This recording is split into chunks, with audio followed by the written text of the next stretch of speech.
الحمدللہ وکفی والصلاة والسلام علی عباده الذین اصطفى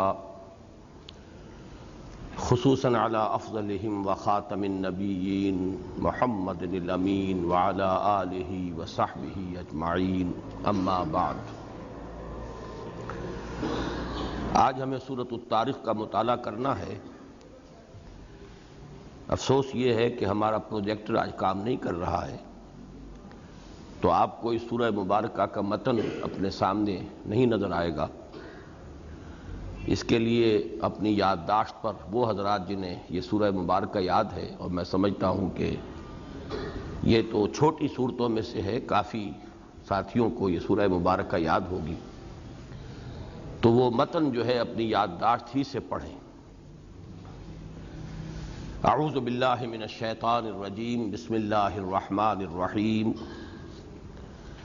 والسماء والطارق وما أدراك ما الطارق النجم الثاقب إن كل نفس لما عليها حافظ فلينظر الإنسان مما خلق من ماء دافق يخرج من بين الصلب والترائب إنه على رجعه لقادر يوم تبلى السرائر فما له من قوة ولا ناصر والسماء ذات الرجع والأرض ذات الصدع إنه لقول فصل وما هو بالهزل إنهم يكيدون كيدا وَأَكِيدُ كَيْدًا فَمَهِّلِ الْكَافِرِينَ أَمْهِلْهُمْ رُوَيْدًا۔ صدق اللہ العظیم۔ رب اشرح لي صدری ویسر لي امری واحلل عقدۃ من لسانی یفقهوا قولی۔ اللہم ربنا الہمنا رشدنا واعذنا من شرور انفسنا، اللہم ارنا الحق حقا وارزقنا اتباعہ وارنا الباطل باطلا وارزقنا اجتنابہ۔ اللہم ارحمنا بالقرآن العظیم واجعلہ لنا اماما ونورا وہدى ورحمہ۔ اللہم ذکرنا منہ ما نسینا وعلمنا منہ ما جہلنا وارزقنا تلاوتہ آناء اللیل وآناء النہار واجعلہ لنا حجتا یا رب العالمین آمین۔ سورہ بروج کے شروع میں یہ عرض کر چکا ہوں کہ یہ دو سورتیں، سورۃ البروج اور سورۃ الطارق، یہ آپس میں ایک جوڑے کی حیثیت رکھتی ہیں، اور ان کے مابین جو نسبت زوجیت ہے وہ بہت واضح اور بہت نمایاں ہے۔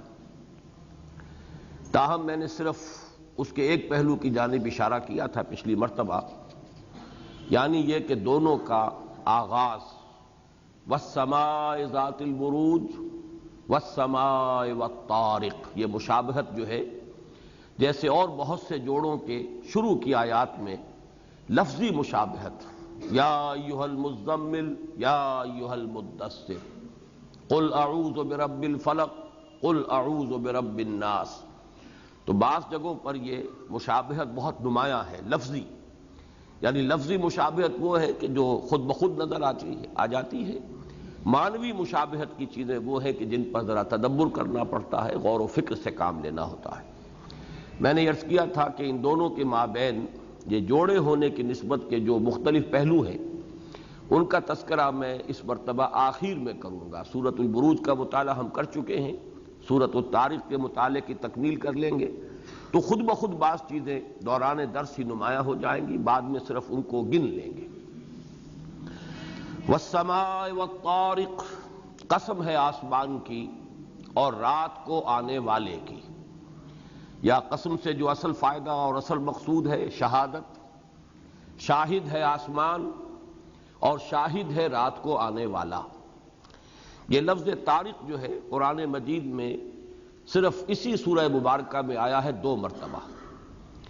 اس کا جو اصل مادہ ہے اس کے حوالے سے اس کے مفہوم کو گہرائی میں جا کر سمجھنا چاہیے۔ اس لیے کہ یہ فقہ اللغہ جو ہے یہ اپنی جگہ پر ایک مستقل مضمون ہے۔ عربی زبان میں جو مادہ ہوتا ہے حروف اصلیہ، اور ان میں جو مشابہت ہوتی ہے اسی کے اعتبار سے معنوں میں بھی مشابہت ہوتی ہے۔ پھر یہ کہ اگر آپ کو اس بنیادی مادے کا مفہوم معلوم ہو تو اس سے جو جو الفاظ پھر نکلتے چلے آئیں گے ان کے مابین جو منطقی اور معنوی ربط ہوگا وہ بہت واضح ہوگا۔ ایسے محسوس ہوگا کہ جیسے آپ کو قرآن حکیم کے معنوں میں ایک اور ڈائمنشن جو ہے وہ مل گئی ہے، اس کا اضافہ ہو گیا ہے۔ ترقہ، تا، را اور قاف کے مادے کا اصل مفہوم ہے کوٹنا اور پیٹنا، کسی چیز کو کوٹنا، جیسے کوٹ کوٹ کر یہ ورق بنائے جاتے ہیں، چاندی کے ورق، سونے کے ورق، یہ ہے در حقیقت ترقہ کا اصل مفہوم۔ اس سے ایک تو لفظ یہ طارق ہے جو اس سورہ مبارکہ میں 2 مرتبہ آیا، والسماء والطارق وما ادراک ما الطارق، بقیہ پورے قرآن مجید میں طارق کا لفظ موجود نہیں ہے۔ البتہ طریق کا لفظ اور طریقت یہ در حقیقت اسی سے بنے ہیں۔ طریق راستے کو کہتے ہیں اور طریقت بھی در حقیقت اسی سے پھر مزید ایک اس میں اضافہ ہوگا۔ طریق کو طریق کیوں کہا جاتا ہے راستے کو؟ ہم آج کل تو زیادہ مانوس ہیں ان سڑکوں سے جن کو پہلے کوٹ کوٹ کر بنا دیا جاتا ہے، پھر آرام سے ان پر ہم چلتے ہیں۔ پچھلے زمانے میں راستے بنتے ہی تھے لوگوں کے چلنے سے، گویا کہ لوگ چل چل کر اپنے قدموں سے اس زمین کو کوٹ کوٹ کر ہموار کرتے تھے۔ آس پاس کی زمین دونوں طرف ناہموار ہوگی، اس میں کہیں نشیب ہوگا، کہیں فراز ہوگا، کوئی گڑھا ہوگا، لیکن جہاں لوگ چلتے رہیں گے وہاں کی زمین جو ہے نسبتاً ہموار ہو جائے گی، لہذا وہ طریق ہے۔ یہ طریق کے جو کوٹ کوٹ کر قدموں سے لوگوں نے جس کو ہموار کر دیا ہو، راستہ بنا دیا ہو، یہ طریق ہے۔ اسی سے طریقت کا لفظ آیا ہے۔ شریعت کے مقابلے میں بھی یہ لفظ مستعمل ہے ہمارے ہاں عام طور پر طریقتکم المثلی، اور سورۃ الجن میں بھی آیا ہے وَأَن لَّوِ اسْتَقَامُوا عَلَى الطَّرِيقَةِ لَأَسْقَيْنَاهُم مَّاءً غَدَقًا۔ طریقت جو ہے وہ لوگوں کا معنوی چلنا ہے، ایک چلنا ہے قدموں کے ساتھ چلنا جس میں کہ آپ زمین کے اوپر پاؤں مارتے رہتے ہیں، تو اس طریقے سے وہ ترقہ کا مفہوم بالکل واضح ہو گیا۔ ایک ہے معنوی چلنا، آپ کی رسمیں، آپ کی ریتیں، آپ کا کلچر، آپ کی تہذیب، یہ تمام چیزیں جو یہ بھی چلنا ہے در حقیقت، لیکن یہ ہے کہ یہ معنوی طور پر چلنا ہے۔ طریقت اس کے مفہوم میں ہمارے ہاں صوفیہ کا راستہ، سلوک، اور اسی طریقے پر یہ ایک مقام پر آیا ہے غالباً سورہ طٰہٰ میں کہ فرعون نے یہ الفاظ کہے تھے کہ اے لوگو یہ موسیٰ اور یہ ہارون جو ہے یہ تمہارے ان یذھبا طریقتکم المثلی، یہ تمہارے جو مثالی کلچر ہیں اس کو ختم کرنے کے در پہ ہے۔ تمہاری تہذیب، تمہارا تمدن، تمہارا مثالی ثقافت اور کلچر، یہ در حقیقت یہ نہ سمجھو کہ یہ کوئی معمولی بات ہے، یہ تو در حقیقت تمہارے اس پورے تہذیب اور تمدن کے لیے خطرہ ہے۔ تو اب ترقہ کوٹنا پیٹنا، طریق راستہ، جہاں قدموں سے کوٹتے رہنے کی وجہ سے زمین ہموار ہو جائے، اسی سے پھر طریقت کا لفظ ہے۔ اب یہاں سمجھیے ترقہ کا لفظ جو ہے کوٹنے اور پیٹنے سے آگے بڑھ کر دروازے کی دستک کے لیے۔ پھر میں عرض کروں گا آج تو ہم کال بیلز کے عادی ہو گئے ہیں، آپ جائیے اور جا کے گھنٹی بجا دیجئے، لیکن یہ کہ پچھلے زمانے میں کسی گھر پر جا کر اپنی اطلاع دینا یا کسی کو بلانے کی کوشش ایک ہی شکل تھی کہ آپ دروازے کو پیٹتے تھے۔ یہ جو دروازے کا پیٹنا ہے، دستک دینا ہے، یہ بھی ترقہ ہے۔ البتہ اب اس سے آگے چلیے، دیکھیے یہ ہے اصل میں وہ فقہ اللغہ، کسی لفظ کی حقیقت کو سمجھنے کی کوشش کہ درجہ بدرجہ بات کہاں سے کہاں پہنچتی ہے۔ دستک اگر دن میں دی جائے تو کوئی آدمی کو تشویش نہیں ہوتی، اس لیے کہ عام بات ہے، معمولی بات ہے، کوئی آیا ہوگا، کوئی ایسی۔ رات کے وقت، اور وہ راتیں بھی اس دور کا تصور کیجئے جبکہ نہ یہ پہرے تھے اور نہ یہ سارا نظام تھا جو بھی آج ہمارا تہذیب اور تمدن کی وجہ سے ہے، تو کسی کے گھر پر رات کو دستک جو ہے یہ گویا کہ کسی تشویش کا باعث بنتی تھی۔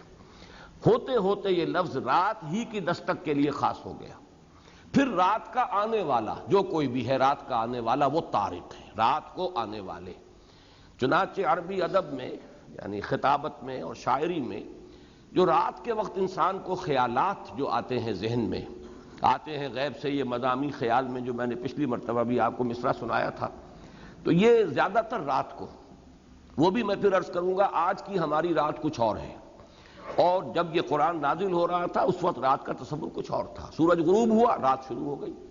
اب راتیں جو ہیں اس میں نہ کوئی روشنیاں ہیں، نہ کوئی اس طرح کی جو ہے جگمگاتی ہوئی راتیں جو آج ہماری ہیں. وہ رات تو شروع ہو گئی، اور اس کے بعد یہ ہے کہ آدمی جتنی دیر سوتا ہے اتنی ہی دیر سوتا ہے، باقی کچھ نہ کچھ وہ سوچے گا، کچھ غور و فکر کرے گا. تو رات کو آتے ہیں غیب سے یہ مضامی خیال میں، جو خیال آپ میں جو بھی خیالات آتے ہیں ذہن میں، اس کے لیے بھی لفظ طارق آیا. اب یہاں اس پوری تشریح کو ذہن میں رکھیے تو اس سے مراد ہیں ستارے، اور خاص طور پر وہ ستارہ جس کا ذکر ابھی آئے گا جب ستارہ ٹوٹتا ہے اور وہ ایک شہاب ثاقب کی شکل اختیار کرتا ہے. بعض مفسرین نے اسے عام رکھا ہے، عام ستارے جو بھی آسمان پر ہیں، لیکن یہ کہ میرے نزدیک ان حضرات کی رائے زیادہ قوی ہے جو شہاب ثاقب جو ہے جس کا ذکر موجود ہے سورہ صافات میں، در حقیقت اس کی جانب اشارہ ہے. والسماء والطارق، اس کا جو معنوی ربط ہے وہ بعد میں واضح ہو جائے گا.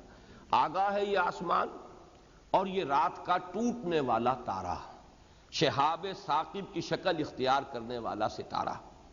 وما ادراک ما الطارق، اور تم نے کیا سمجھا، کیسے تمہیں معلوم ہوا، کس شے سے تمہیں اس بات کی تعیین ہوئی کہ طارق سے مراد کیا ہے. اب یہاں پہ ویسے تو لفظی معنی طارق کے بہت سے ہو سکتے ہیں، رات کو آنے والا مہمان، لیکن یہاں مراد خاص طور پر وما ادراک ما الطارق، تم نے کیا سمجھا کہ یہاں طارق سے مراد کیا ہے. النجم الثاقب، وہ ستارہ کہ جو نہایت روشن ہے، تابناک ہے. یہ ترجمہ میں نے کیا ہے اسی اعتبار سے جو عام طور پر حضرات نے سمجھا ہے کہ عام ستارے، روشن ستارے، ان کے بارے میں یہ لفظ استعمال ہوا ہے. میرے نزدیک قرآن مجید جو خاص طور پر جہاں بہت معنوی ربط ہو، اب جیسے یہ لفظ ثاقب ہے، یہ قرآن مجید میں صرف 2 دفعہ آیا ہے. ایک تو یہاں النجم الثاقب، اور ایک وہ شہاب ثاقب جس کا کہ میں نے آپ سے ابھی تذکرہ کیا ہے، الا من خطف الخطفۃ فاتبعہ شہاب ثاقب. یہ سورہ صافات کی آیت ہے. اور اس کو یوں سمجھ لیجئے کہ جو نظام اس کائنات کا ہے، خاص طور پر اللہ تعالیٰ کے احکام جو فرشتے لے کر نازل ہوتے ہیں، اور ان میں بھی خاص طور پر وحی، اس کی حفاظت کا ایک خصوصی اہتمام ہے جو اللہ تعالیٰ نے اپنی اس کائنات میں کیا ہے. اور وہ یہ ہے کہ یہ بڑے بڑے جو ستارے ہیں جنہیں سابقہ صورت میں بروج سے تعبیر کیا ہے، والسماء ذات البروج، اور اس پر میں پوری تفصیل سے گفتگو کر چکا ہوں کہ قلعہ بندیاں ہیں، یہاں حفاظت کا اہتمام کیا گیا ہے. یہاں میزائل تیار رکھے ہیں کہ اگر کوئی جن، اگر وہ کوشش کرتا ہے کوئی شیاطین جن میں سے کہ وہ کوئی بات لے اڑے، من استرق السمع، چوری چھپے کوئی چیز جو ہے وہاں سے سانگل لینے کی کوشش کرے، جیسے یہاں آیا الا من خطف الخطفۃ، جو کوئی بھی چاہے کہ کوئی چیز اچک لے جائے. خطفہ کے معنی ہے اچک لینا، کہ فرشتہ وہی لے کر آ رہا ہے، اس سے کوئی شے اچک لے، کوئی بات جو ہے سانگن لے لے. کوئی حکم ہے جو لے کر فرشتہ نازل ہو رہا ہے کسی بھی اللہ تعالیٰ کی تدبیر کے ضمن میں، وہاں سے اگر وہ اچک لیتا ہے اور آ کر اپنے وہ کاہن جو تھے موکل، اگر ان کو آ کر بتا دیتا تھا تو ظاہر بات ہے کہ ان کی دکان چمکتی تھی کہ اب یہ ہونے والا ہے. غیب کی پیشین گوئیاں دنیا میں اسی ذریعے سے ہوتی رہی. یہ چیزیں عام طور پر اور عام دنوں میں تو ان پر اتنی زیادہ قدغنیں نہیں تھیں.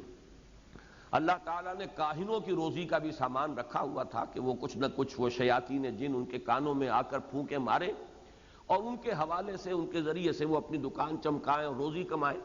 لیکن وحی کے زمانہ نزول پہ ان پر سخت قدغنیں عائد کر دی جاتی تھی. یہ مضمون سورہ جن میں بڑی وضاحت کے ساتھ آیا ہے. وہاں جنات کا یہ قول نقل ہوا ہے، وَإِنَّا كُنَّا نَقْعُدُ مِنْهَا مَقَاعِدَ لِلسَّمْعِ فَمَنْ يَسْتَمِعِ الْآنَ يَجِدْ لَهُ شِهَابًا رَّصَدًا. ہم اس سے پہلے بیٹھا کرتے تھے، کوئی ٹوہ لگایا کرتے تھے، ہمارے اپنے جو ہیں وہ مورچے تھے جن میں بیٹھ کر ہم فرشتوں سے کچھ چیزیں جو ہیں کچھ سانگل لینے کی کوشش کرتے تھے. کوئی ایسی ہم پر پابندی نہیں تھی. لیکن یہ کہ اب اگر کسی نے جا کر کوشش کی تو وہ پائے گا اپنے لیے گھات میں شہاب، ایک انگارہ جو ہے وہ گھات میں ہوگا کہ جو اس کا فوراً پیچھا کرے گا. اس کے لیے میں لفظ میزائل استعمال کیا ہے. اور ذہن میں رکھیے والسماء ذات البروج، در حقیقت اب ایک مفہوم جو ہے ان دونوں صورتوں کے مابین معنوی ربط کا ایک پہلو واضح ہو گیا. والسماء ذات البروج میں جو بات آئی تھی در حقیقت وہی بات ہے کہ جس کی طرف اشارہ کیا جا رہا ہے، والسماء والطارق وما ادراک ما الطارق النجم الثاقب. یہ جو بروج ہیں آسمان میں، یہ جو قلعے ہیں اللہ کے، یہاں پہ جہاں پہ اللہ نے حفاظت کا سامان کیا ہے، جہاں سے کہ کھدیڑ دیا جاتا ہے شیاطین جن کو، جہاں ان کی گھات میں پہلے سے گویا کہ موجود ہیں شہاب ثاقب، وہ شہاب ثاقب وہی تو ہے النجم الثاقب جسے تم دیکھتے ہو، تم کہتے ہو ستارہ ٹوٹا ہے، یہ تو اصل میں اللہ تعالیٰ کی طرف سے ان شیاطین جن کو کھدیڑنے کے لیے، انہیں بھگانے کے لیے یہ ایک حفاظتی تدبیر ہے جو ہوئی ہے۔ والسماء ذات البروج، اسی کی شرح پر یہ پہلی 3 آیات جو ہے مشتمل ہیں، جو فرمایا گیا والسماء والطارق وما ادراک ما الطارق النجم الثاقب۔ ثاقب کے لفظی معنی بھی سمجھیے۔ ثقبہ کا مادہ آتا ہے عربی زبان میں کہیں سوراخ کرنے کے لیے، ثقبہ ثقبن، یہ اس کا جو مصدر ہوگا ثقبن، اس سے مفہوم بالکل ایک ہی ہے اور معین ہے، سوراخ کرنا۔ چنانچہ مسقب کہتے ہیں، مسقب جو کہ کسی جگہ پر سوراخ کرنے کے لیے بطور آلہ استعمال کی جا رہی ہو کوئی شے، آج کی زبان میں ہم برما کہیں گے، برمے کے ذریعے سے سوراخ کیا جاتا ہے۔ یہاں سے یہ لفظ آگے بڑھا ہے، اور کہیں بھی اگر اس سے کوئی مشابہت پائی جاتی ہے کہ جیسے کہیں کوئی سوراخ کر دیا گیا ہو، اس کے لیے یہ لفظ استعمال ہو رہا ہے۔ مثلاً گھٹا ٹوپ اندھیرا ہے اور کوئی روشنی چمکی ایک دم، تو یہ بھی گویا کہ روشنی کی اس چٹان میں ایک سوراخ ہے کہ جو اس اندھیرے کی چٹان میں ایک سوراخ ہے کہ جو روشنی کے ذریعے سے ہو گیا ہے، لہذا کسی شے کا ایک دم چمک اٹھنا، اس کے لیے بھی یہ لفظ آئے گا۔ کسی شخص کا ایک دم مشہور ہو جانا، اس کے لیے بھی یہ لفظ آئے گا۔ کسی کی رائے کا اتنا پھیل جانا کہ وہ نافذ ہو جائے، اس کے لیے بھی ثقوب کا لفظ آئے گا۔ اور پہاڑوں میں ایسے راستے کہ جہاں روشنی نظر آ رہی ہو، اس کو بھی ثاقب، یہی ثقوب سے اس کا، اور یہ اسی مصدر سے اس کے لیے بھی لفظ ہے کہ اگر فرض کیجئے کہ آپ پہاڑوں میں چل رہے ہیں اور آپ کو کہیں کوئی نظر آئے، کوئی غار ہے، تو آپ کو محسوس ہوگا یہ غار ہے، اندر سے بند ہوگی، لیکن اس غار میں کہیں اگر تھوڑی سی روشنی بھی نظر آ جائے تو معلوم ہوا کہ یہ آر پار راستہ ہے، یہاں یہ غار جو ہے بند غار نہیں ہے بلکہ آر پار راستہ ہے، اسے آپ سرنگ کہہ لیجئے، اس کو بھی اسی لفظ سے تعبیر کیا جائے گا۔ تو یہ در حقیقت اس لفظ کا اصل مفہوم ہے۔ اور جب وہ آپ کو ہمارے مشاہدے کی بات ہے، جب وہ ستارہ ٹوٹتا ہے تو رات کی تاریکی میں جس طرح کی ایک لکیر جیسے کہ سوراخ کر رہا ہو، رات کی تاریکی میں سوراخ کرتا ہوا وہ میزائل گزرتا ہے، اس اعتبار سے اسے شہاب ثاقب کہا گیا۔ والسماء والطارق وما ادراک ما الطارق النجم الثاقب، شاہد ہے آسمان اور شاہد ہے رات کا آنے والا، رات کو ظاہر ہونے والا، رات کو نمایاں ہونے والا۔ اور تمہیں کیا اندازہ ہوا، کیا ہے وہ، کون سی چیز مراد ہے اس وقت، رات سے آنے والی کون سی چیز؟ رات کو تمہارے ذہنوں میں خیالات بھی آتے ہیں، رات کو کوئی مہمان بھی آ جاتا ہے، رات کو کوئی ڈاکو بھی آ جاتے ہیں، لیکن وما ادراک ما الطارق، تم نے کیا سمجھا کہ یہاں طارق سے مراد کیا ہے؟ النجم الثاقب، وہ ستارہ کہ جو تاریکی کی چٹان کو یا تاریکی کو چیرتا ہوا رات کو تمہیں آسمان پر نظر آتا ہے، یہ ہے وہ شہاب ثاقب جس کے ذریعے سے کہ ان بروج میں اللہ تعالیٰ نے حفاظت جو ہے وحی کی خاص طور پر حفاظت اور اپنے اور دوسرے احکام جو ہے ان کی حفاظت کا سامان کیا ہے۔ اب آگے چلیے، ان کل نفس لما علیہا حافظ، میں اس کا ترجمہ پہلے کر دیتا ہوں سادہ الفاظ میں تاکہ پہلے ہم مانن غور کر لیں کہ کیا مناسبت ہے ان قسموں سے اس مقسم علیہ کی۔ مقسم علیہ یہ ہے جس پر قسم کھائی جا رہی ہے۔ ان کل نفس لما علیہا حافظ، نہیں ہے کوئی جان مگر یہ کہ اس پر ایک نگہبان موجود ہے، ایک نگران موجود ہے، معین ہے، تعینات ہے۔ اس کا معنوی رب سمجھ لیجئے کہ جیسے کہ آپ قرآن مجید میں دیکھتے ہیں کہ آفاق اور پھر انفس، آفاق کی آیات، انفسی آیات، دو حصوں میں گویا کہ تقسیم کیا جاتا ہے کہ یہ کائنات جو ہمارے باہر کی ہے یہ آفاق ہے، کھول آنکھ زمین دیکھ، فلک دیکھ، فضا دیکھ۔ ایک دنیا ہمارے اندر آباد ہے، وفی انفسکم افلا تبصرون، سنریہم آیاتنا فی الآفاق وفی انفسہم حتی یتبین لہم انہ الحق، ہم ان قریب انہیں دکھائیں گے اپنی نشانیاں آفاق میں بھی اور ان کی اپنی جانوں میں بھی، یہاں تک کہ یہ بات بالکل مبرہن ہو جائے گی، واضح ہو جائے گی کہ یہ قرآن حق ہے۔ یہ جو سورہ حامی مسجدہ کی آیت ہے، آخری سے پہلی آیت، یہ بڑی اہم ہے اور آج کے درس میں بعد میں بھی اس کا حوالہ آئے گا۔ آفاق اور انفس، ان دونوں کو سمجھیے کہ یہ دو عالم ہیں۔ ایک عالم انسانی وجود جو ہے، انسانی ہستی، اس سے باہر کا مادی عالم، ایک اس کے اپنے اندر ایک دنیا آباد ہے، وفی انفسکم افلا تبصرون۔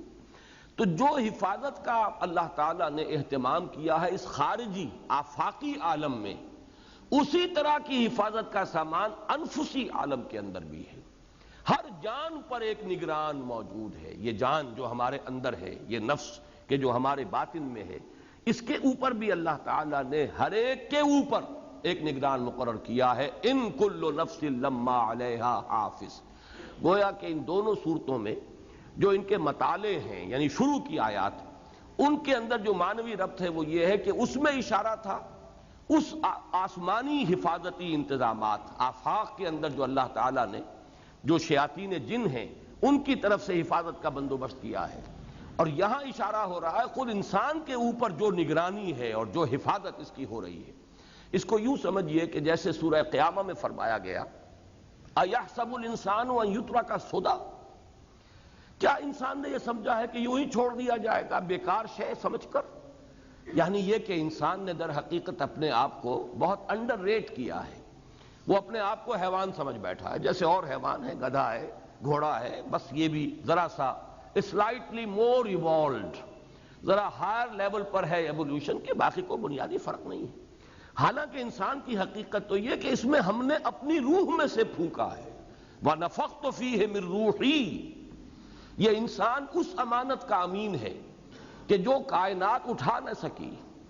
اِنَّا عَرَضْنَا الْأَمَانَةَ عَلَى السَّمَاوَاتِ وَالْأَرْضِ وَالْجِبَالِ فَأَبَيْنَ أَن يَحْمِلْنَهَا وَأَشْفَقْنَ مِنْهَا وَحَمَلَهَا الْإِنسَانُ۔ انسان کو تو وہ امانت دی گئی، یہ امانت وہ روح ربانی ہے۔ کائنات میں کوئی اور نہیں ہے کہ جو اس کا تحمل کر سکتا، کوئی، لیکن یہ کہ اس انسان نے اس کو اٹھایا، یہ امانت دی گئی۔ خلقتہ بیدیہ، ہم نے اپنے دونوں ہاتھوں سے بنایا ہے۔ یہ انسان وہ ہے کہ جس کے اندر دونوں عالم جمع ہیں، اس میں عالم خلق بھی ہے، عالم امر بھی ہے۔ عالم خلق سے اس کا مادی وجود ہے، اس کا جسم ہے، اس کا حیوانی وجود ہے، یہ زمین سے بنا ہے، مٹی سے بنا ہے، مادی ہے، اور عالم امر سے اس کی روح ہے۔ یسألونک عن الروح قل الروح من امر ربی وما اوتیتم من العلم الا قلیلا۔ جو جنات ہیں وہ صرف عالم خلق کی شے ہیں، باقی جتنی مخلوقات ہیں صرف عالم خلق کی شے ہیں، سوائے فرشتوں کے کہ وہ صرف عالم امر کی شے ہیں۔ لیکن انسان ہے کہ جہاں دونوں عالم آ کر جمع ہو گئے ہیں، اسی لیے فرمایا خلقتہ بیدیہ، اپنے دونوں ہاتھوں سے۔ گویا کہ یہاں پہ مراد کیا ہے؟ ایک میرا عالم خلق ہے، ایک میرا عالم امر ہے، اور جامع وجود جو ہے اس انسان کا ہے۔ تو کیا یہ انسان ایسے ہی چھوڑ دیا جائے گا؟ ہم اس کی نگرانی نہیں کریں گے، ہم اس کی حفاظت نہیں کریں گے؟ ہم نے تو ہر انسان کے اوپر ایک حافظ، اور حافظ کے دونوں معنی اس ذہن میں رکھیے، ایک وہ کہ جو اس کی حفاظت کرنے والا، دفاع کرنے والا ہے، اس کو بچا رہا ہے۔ جب تک اللہ چاہتا ہے کہ اس دنیا میں انسان رہے، آفات سماویہ سے، آفات ارضیہ سے، جیسے کہ میں نے بارہا مثال دی ہے کہ کبھی کبھی واقعتاً انسان محسوس کرتا ہے کہ زناٹے کے ساتھ کوئی گاڑی قریب سے ایسے گزرتی ہے کہ آدمی محسوس کرتا ہے کہ میرے بچنے کی کوئی شکل نہیں تھی، یہ اتنی قریب سے گزری ہے۔ محسوس کرتا ہے کہ کسی غیر مرئی طاقت نے مجھے ہاتھ سے گویا کہ دھکیلا ہے اور بچایا ہے، ورنہ میرے بچنے کا کوئی امکان نہیں تھا۔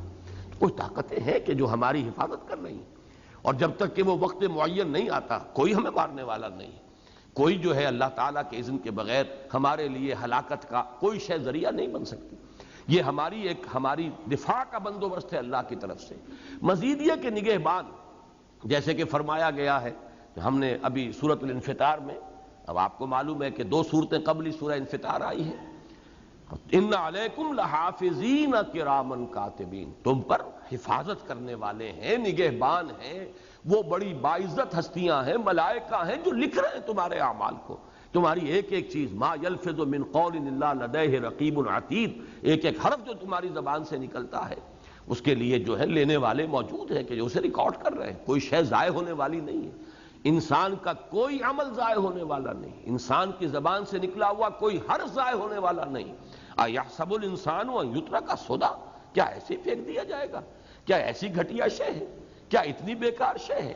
ہماری نگاہوں میں تو یہ اتنی بیکار نہیں، ہم نے اس میں اپنی روح میں سے پھونکا ہے۔ لہذا انسان کا یہ مقام ہے ان کل نفس لما علیہا حافظ، جیسے اس کائنات میں آفاقی طور پر حفاظتوں کا بندوبست ہے، ایسے ہی انفسی سطح پر بھی اللہ تعالیٰ نے حفاظت کا بندوبست کیا ہے۔ اب ذرا اس پر جو ذرا اشکال ہے اس سورہ آیت مبارکہ کے مفہوم میں اور اس کے ترجمے میں، اس کو نوٹ کر لیجئے۔ ایک تو یہ کہ لما کا لفظ جو اس میں آیا ہے اس کے بارے میں دو آراء ہیں۔ ایک تو یہ کہ اس سے مراد صرف لام ہے جو تاکید کے لیے آیا کرتا ہے، ان الانسان لفی خسر۔ البتہ ما یہاں پر جو ہے اضافہ اس کا کر دیا گیا ہے، یہ زائد ہے، اور یہ آہنگ کے لیے، صوتی آہنگ، قرآن مجید کا اپنا ایک ردم ہے، اس کے اندر ایک ڈیوائن میوزک ہے۔ یہ مولانا اصلاحی صاحب کی رائے ہے کہ یہاں یہ ما جو ہے یہ اضافی ہے، اصل میں یہاں پر صرف لام مراد ہے۔ اس کی مثالیں قرآن مجید میں دوسری جگہوں پر ہیں، مثلا مولانا اصلاحی صاحب نے دو مثالیں دی ہیں، وَإِنَّ كُلًّا لَمَّا لَيُوَفِّيَنَّهُمْ رَبُّكَ أَعْمَالَهُمْ، یہ سورہ ہود کی آیت نمبر 111 ہے۔ کوئی انسان ایسا نہیں ہے، کوئی جان ایسی نہیں ہے مگر لازماً اللہ تعالی، یقیناً اللہ تعالی اس کو اس کے پورے پورے اعمال کا بدلہ دے کر رہے گا۔ یہاں پر بھی لما جو ہے یہ انا کے بعد لما، اس میں لما کی جو ہے وہ یعنی عربی گرامر کی روح سے یہاں کوئی معنی نہیں بنتے، صرف لام، انا کے بعد لام آیا کرتا ہے، ان الانسان لفی خسر۔ اسی طرح ان کل ذالک لما متاع الحیات الدنیا سورہ زخرف میں، یہاں پر جو ما ہے وہ اضافی ہے، اور بھی مثالیں امام رازی نے بھی دی ہیں، فبما رحمت من اللہ لنت لہم، یہاں پر بھی ما جو ہے وہ اضافی طور پر ہے۔ تو ایک بات تو جان لیجئے کہ یہ چیز متفق علیہ ہے کہ صوتی آہنگ کو برقرار رکھنے کے لیے قرآن مجید میں کبھی کوئی حرف زائد ہوتا ہے۔ یہ چیز وہ ہے جو جدید مفسرین اور قدیم مفسرین سب کے مابین متفق علیہ۔ البتہ یہاں وہ بات ہے یا نہیں، اس میں اختلاف ہو سکتا ہے۔ دوسری بات یہ نوٹ کیجئے کہ لما کے معنی ایک یہ بھی بیان کیے گئے ہیں کہ یہ الا کے معنی میں یہاں آیا ہے، چنانچہ بنی حذیل کی جو لغت ہے اس میں لما بمعنی الا مستعمل ہے۔ ظاہر بات ہے کہ جو مختلف لہجے اور مختلف، جو ایک حدیث میں بھی آتا ہے کہ قرآن مجید یہ 7 حرفوں پر نازل ہوا ہے، تو جو عرب میں اور خاص طور پہ قریش کے آس پاس جو قبائل تھے ان کے لہجوں میں اور ان کی گفتگو میں جو تھوڑا تھوڑا فرق تھا وہ قرآن مجید کے اندر وہ موجود ہے، ان سب کو گویا کہ ریکگنائز کیا گیا ہے۔ اس اعتبار سے بعض چیزیں کہ جو زیادہ معروف تو نہیں ہے لیکن یہ کہ کسی قبیلے کے استعمال میں وہ چیز موجود تھی تو اس کو بھی تسلیم کیا جاتا ہے کہ یہاں پہ لما الا کے معنی میں ہے۔ ایک اختلاف یہ ہے کہ یہاں ان کل نفس لما علیہا حافظ، ان یا تو ہے ان نافیہ، نہیں ہے کوئی جان، تمام جانیں مگر یہ کہ ان پر کوئی نہ کوئی حافظ موجود ہے۔ ایک یہ کہ یہ ان مخففہ ہے، انا کی بجائے ان آیا ہے، تو یہ اس اعتبار سے مختلف معنی اس آیت کے کیے گئے ہیں، لیکن جہاں تک مراد کا تعلق ہے تقریباً سب کے نزدیک مراد یہی ہے کہ اس سے اشارہ کیا جا رہا ہے کہ کوئی انسان بھی یہ نہ سمجھے کہ اس پر کوئی کسی وقت، کسی لمحے، کسی لحظے کوئی پہرے دار موجود نہیں ہے، کوئی نگہبان موجود نہیں ہے۔ چنانچہ یہاں پر میرے نزدیک جن میں نے مختلف آراء میں سے جس کو ترجیح دی ہے وہ یہ ہے کہ ان یہاں نافیہ ہے، ان کل نفس لما بمانی الا، ان کل نفس الا علیہا حافظ، نہیں ہے کوئی جان مگر یہ کہ اس پر حفاظت کرنے والا موجود ہے، اور حفاظت کرنے والے کے بارے میں بھی مختلف آراء ہیں، اس لیے کہ حافظ یہاں واحد آیا ہے تو اس سے مراد اللہ تعالیٰ بھی ہے براہ راست۔ تو در حقیقت یہ جتنے افعال فرشتوں کے ذریعے سے ہو رہے ہیں اللہ تعالیٰ انہیں بھی اپنی طرف منسوب کرتا ہے۔ اللہ کی قدرت ہے، جو چاہے کام وہ بغیر کسی فرشتے کو ذریعے کے طور پر اختیار کیے ہوئے، بغیر کسی مادی سبب کو اختیار کیے ہوئے، اللہ تعالیٰ جب چاہے جو کام چاہے اس کے لیے تو صرف کن کہہ دینا کافی ہے۔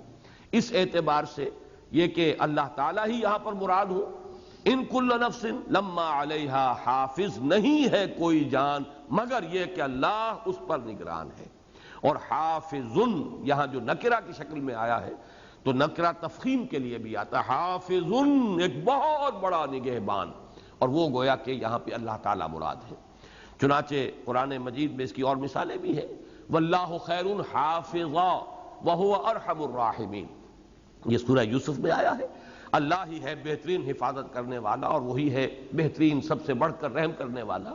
تو یہاں پر مراد حافظ اللہ بھی ہو سکتا ہے۔ اور اگر ہم دیکھیں کہ یہ جو سلسلہ کلام چل رہا ہے، قریب کی جو صورتیں ہیں ان میں کیا مفہوم آیا ہے، تو سورہ انفطار کے اندر جیسا کہ میں نے ابھی عرض کیا مضمون آ چکا ہے، ان علیکم لحافظین کراما کاتبین یعلمون ما تفعلون۔ تو چاہے اللہ تعالی اب نفس نفیس مراد ہو اور چاہے فرشتے مراد ہوں، معنی اور مراد میں کوئی فرق واقع نہیں ہوتا۔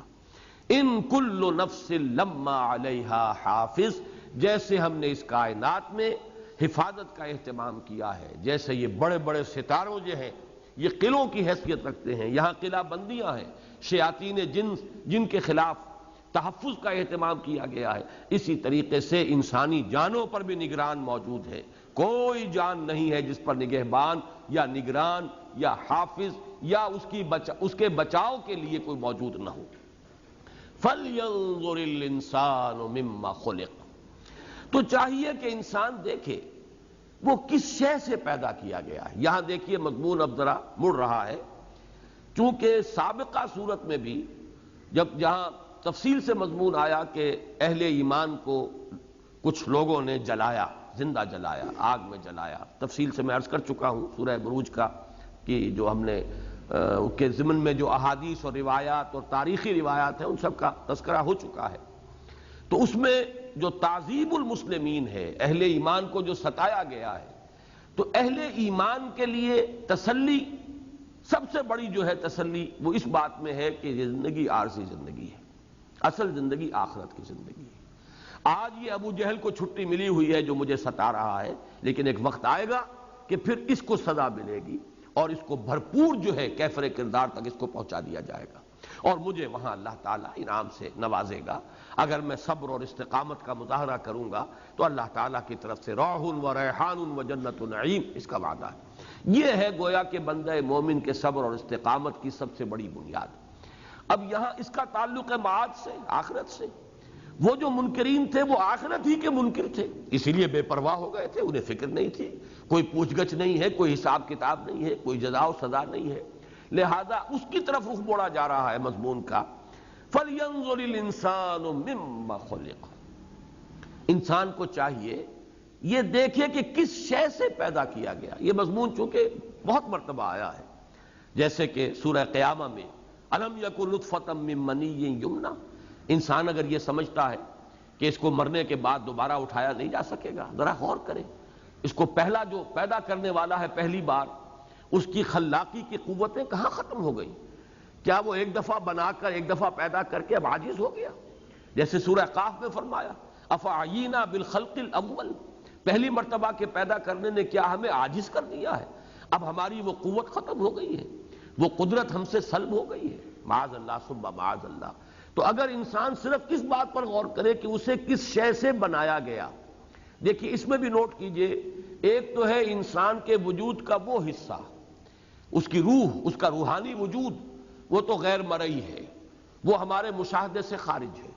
اس کی تخلیق کیسے ہوئی، اس کا آغاز کہاں سے ہے، یہ تو بہت دقیق مضمون ہے، لیکن اتنا تو ہر انسان کو پتا ہے، جاہل سے جاہل اور ان پڑھ سے ان پڑھ انسان کو، کہ یہ جو ہمارا وجود ہے، ہمارا حیوانی وجود، یہ تو اس گندے پانی کی بوند سے بنا ہے، یہ کون نہیں جانتا؟ لہذا یہیں سے غور کر لو، اس ہستی کی خلاقی کا کوئی اندازہ قائم کرو جس نے تمہیں گندے پانی کی بوند سے بنایا۔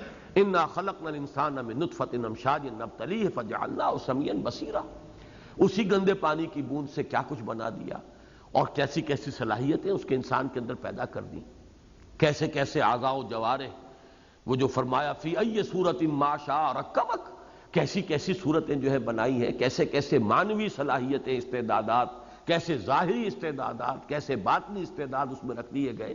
اسی گندے پانی کی بوند سے سقراط پیدا ہوا، اسی سے افلاطون پیدا ہوا، اسی سے سکندر اعظم پیدا ہوا، اور کم سے کم جہاں تک یہ جسمانی وجود کا تعلق ہے، اسی سے اولیاء اللہ پیدا ہوئے بنے، اسی سے انبیاء کرام جو ہیں ان کا بھی جسمانی وجود تو وہیں سے بنا ہے۔ تو اس سے اندازہ کرو اس کی خلاقی کا کہ وہ کہاں سے کہاں تمہیں پہنچاتا رہا ہے۔ فَلْيَنظُرِ الْإِنسَانُ مِمَّا خُلِقَ، غور کرے انسان، جیسے کہ اس سے پہلے بھی آ چکا ہے اسی سورہ مبارکہ میں مِنْ أَيِّ شَيْءٍ خَلَقَهُ، یہ اسی سلسلے کے اندر جو سورہ عبس وتولیٰ میں مِنْ أَيِّ شَيْءٍ خَلَقَهُ مِنْ نُطْفَةٍ، خلقہ فقدرہ ثم السبیل یسرہ ثم اماتہ فاقبرہ ثم اذا شاء انشرہ. سوچے تو صحیح، کس شے سے اسے بنایا؟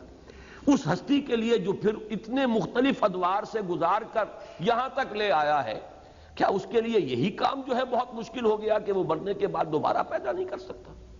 یہی سورہ مومنون میں انداز ہے.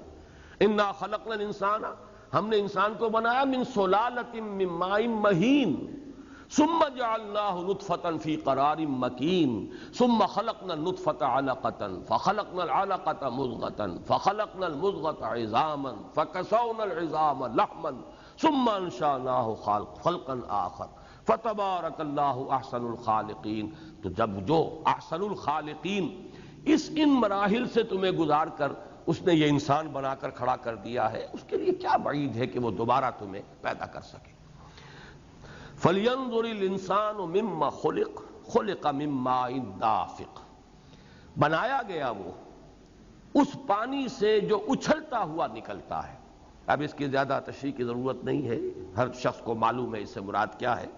خُلِقَ مِن مَّاءٍ دَافِقٍ يَخْرُجُ مِن بَيْنِ الصُّلْبِ وَالتَّرَائِبِ، جو نکلتا ہے پیٹھ اور پسلیوں کے مابین سے. یہ ذرا مشکلات القرآن میں سے آیت رہی ہے کہ اس سے مراد کیا ہے. صلب یہ کمر کی ہڈی، ورٹیبرل کالم صلب یہ ہے، اور ترائب یہ پسلیاں ہیں. لیکن ان کے مابین سے نکلنا، اگرچہ بعض اوقات ان چیزوں کے بیان میں کچھ حجاب محسوس ہوتا ہے، یا ہمارے اس درس میں خواتین بھی شریک ہوتی ہیں، لیکن یہ کہ یہ مقام تو ایسا ہے مجھے کچھ وضاحت کرنی پڑے گی، اس لیے کہ دیکھیے اس سے ایک بہت اہم اصول سامنے آئے گا.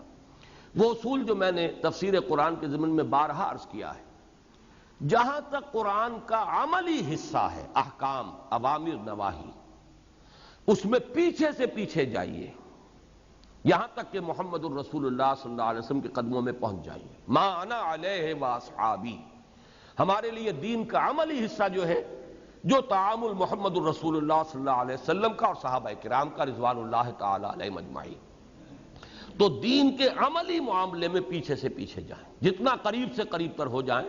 جیسے کہ ایک حدیث میں الفاظ آئے، بڑی طویل حدیث ہے، حضور نے حضرت معاذ بن جبل سے فرمایا ادنو دونک، اور قریب آ جاؤ، اور قریب آ جاؤ. تو ادنو دونک کے لفظ کو ذہن میں رکھیے کہ کوشش کرنی چاہیے سلف کی طرف.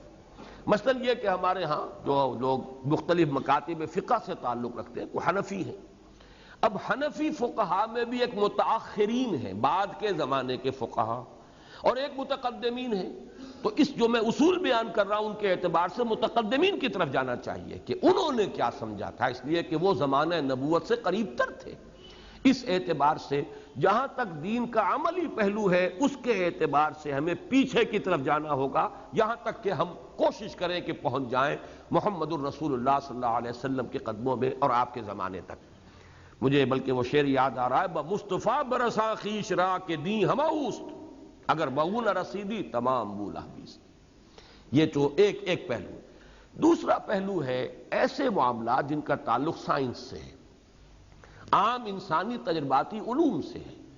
اس میں یہ اصول نہیں ہوگا، اس میں پیچھے کی بجائے آگے چلیے. اس لیے کہ یہ وہ چیز نہیں ہے جو پڑھانے آئے اللہ کے نبی اور رسول.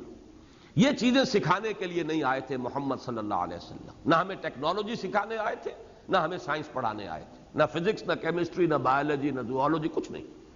ہمیں تو وہ ہدایت دینے آئے تھے. ہدایت کا ایک حصہ ہے ایمان، وہ علم حقیقت ہے، وہ جڑ ہے، بنیاد ہے. دوسرا ہے عمل، صراط مستقیم، سیدھا راستہ، کیا کرنا ہے کیا نہیں کرنا، دی ڈوز اینڈ دی ڈونٹس، اوامر اور نواہی. اس میں تو جیسا کہ میں نے عرض کیا ہمیں پیچھے سے پیچھے کی طرف.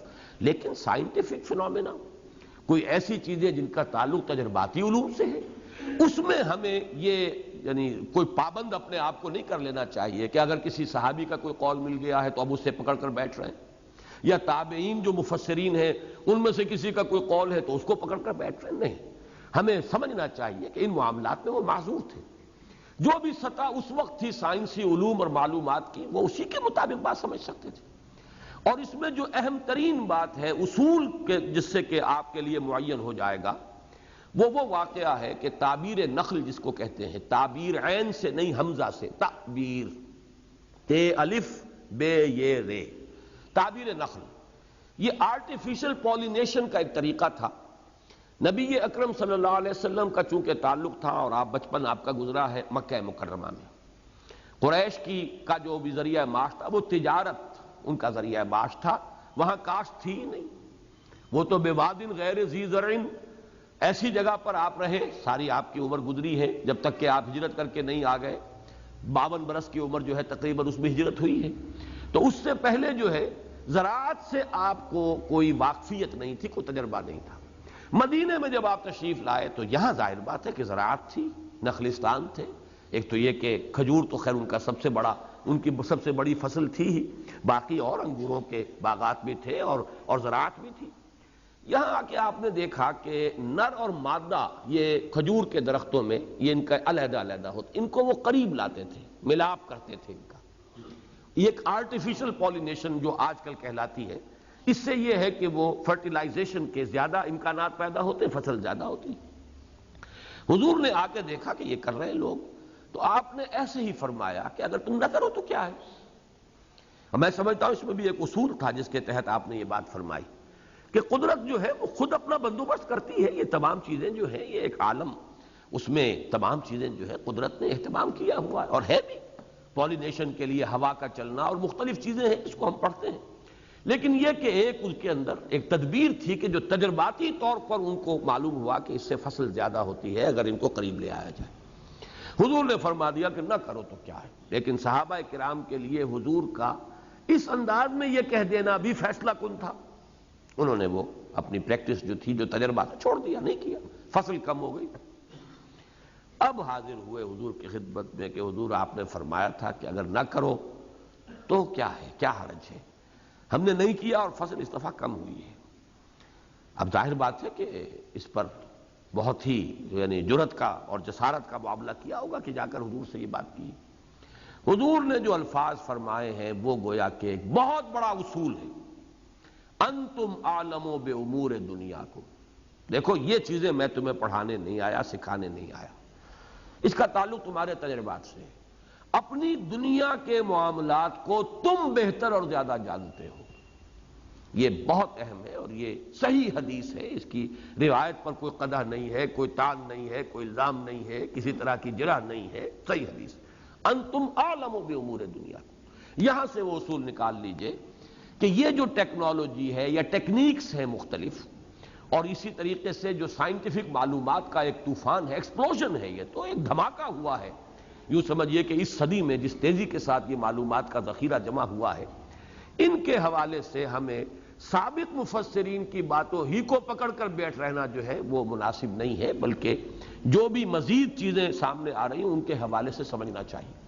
اب میں یہ عرض کرتا ہوں کہ یہ جو مادہ منویہ ہے، یہ جو نکلتا ہے اچھلتا ہوا، یہ صلب اور ترائب کے درمیان سے، اب ہمارے مفسرین کو میں آج پڑھ رہا تھا، امام راضی کو کتنا انہیں تکلف کرنا پڑا ہے کہ یہ در حقیقت صلب اور ترائب سے مراد جو ہے، اور مولانا مودودی نے بھی جب وہ تفہیم ابتداءً لکھی ہے تو یہی مفہوم انہوں نے بھی بیان کیا۔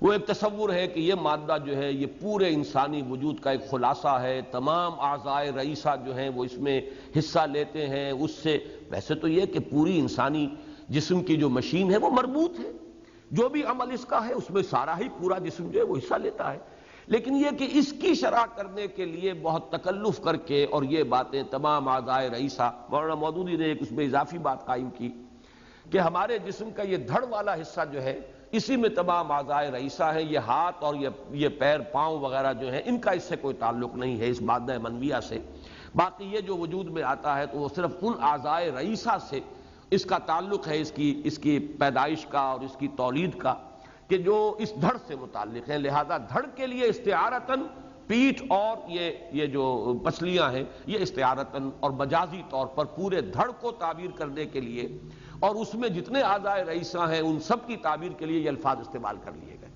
یہ خلاصہ ہے، سابق جو بھی ہمارے مفسرین ہیں انہوں نے یہی مفہوم اس کا لیا، اور یہی مفہوم جو ہے مولانا مودودی نے بھی ابتداءً اپنی تفہیم میں لکھا ہے۔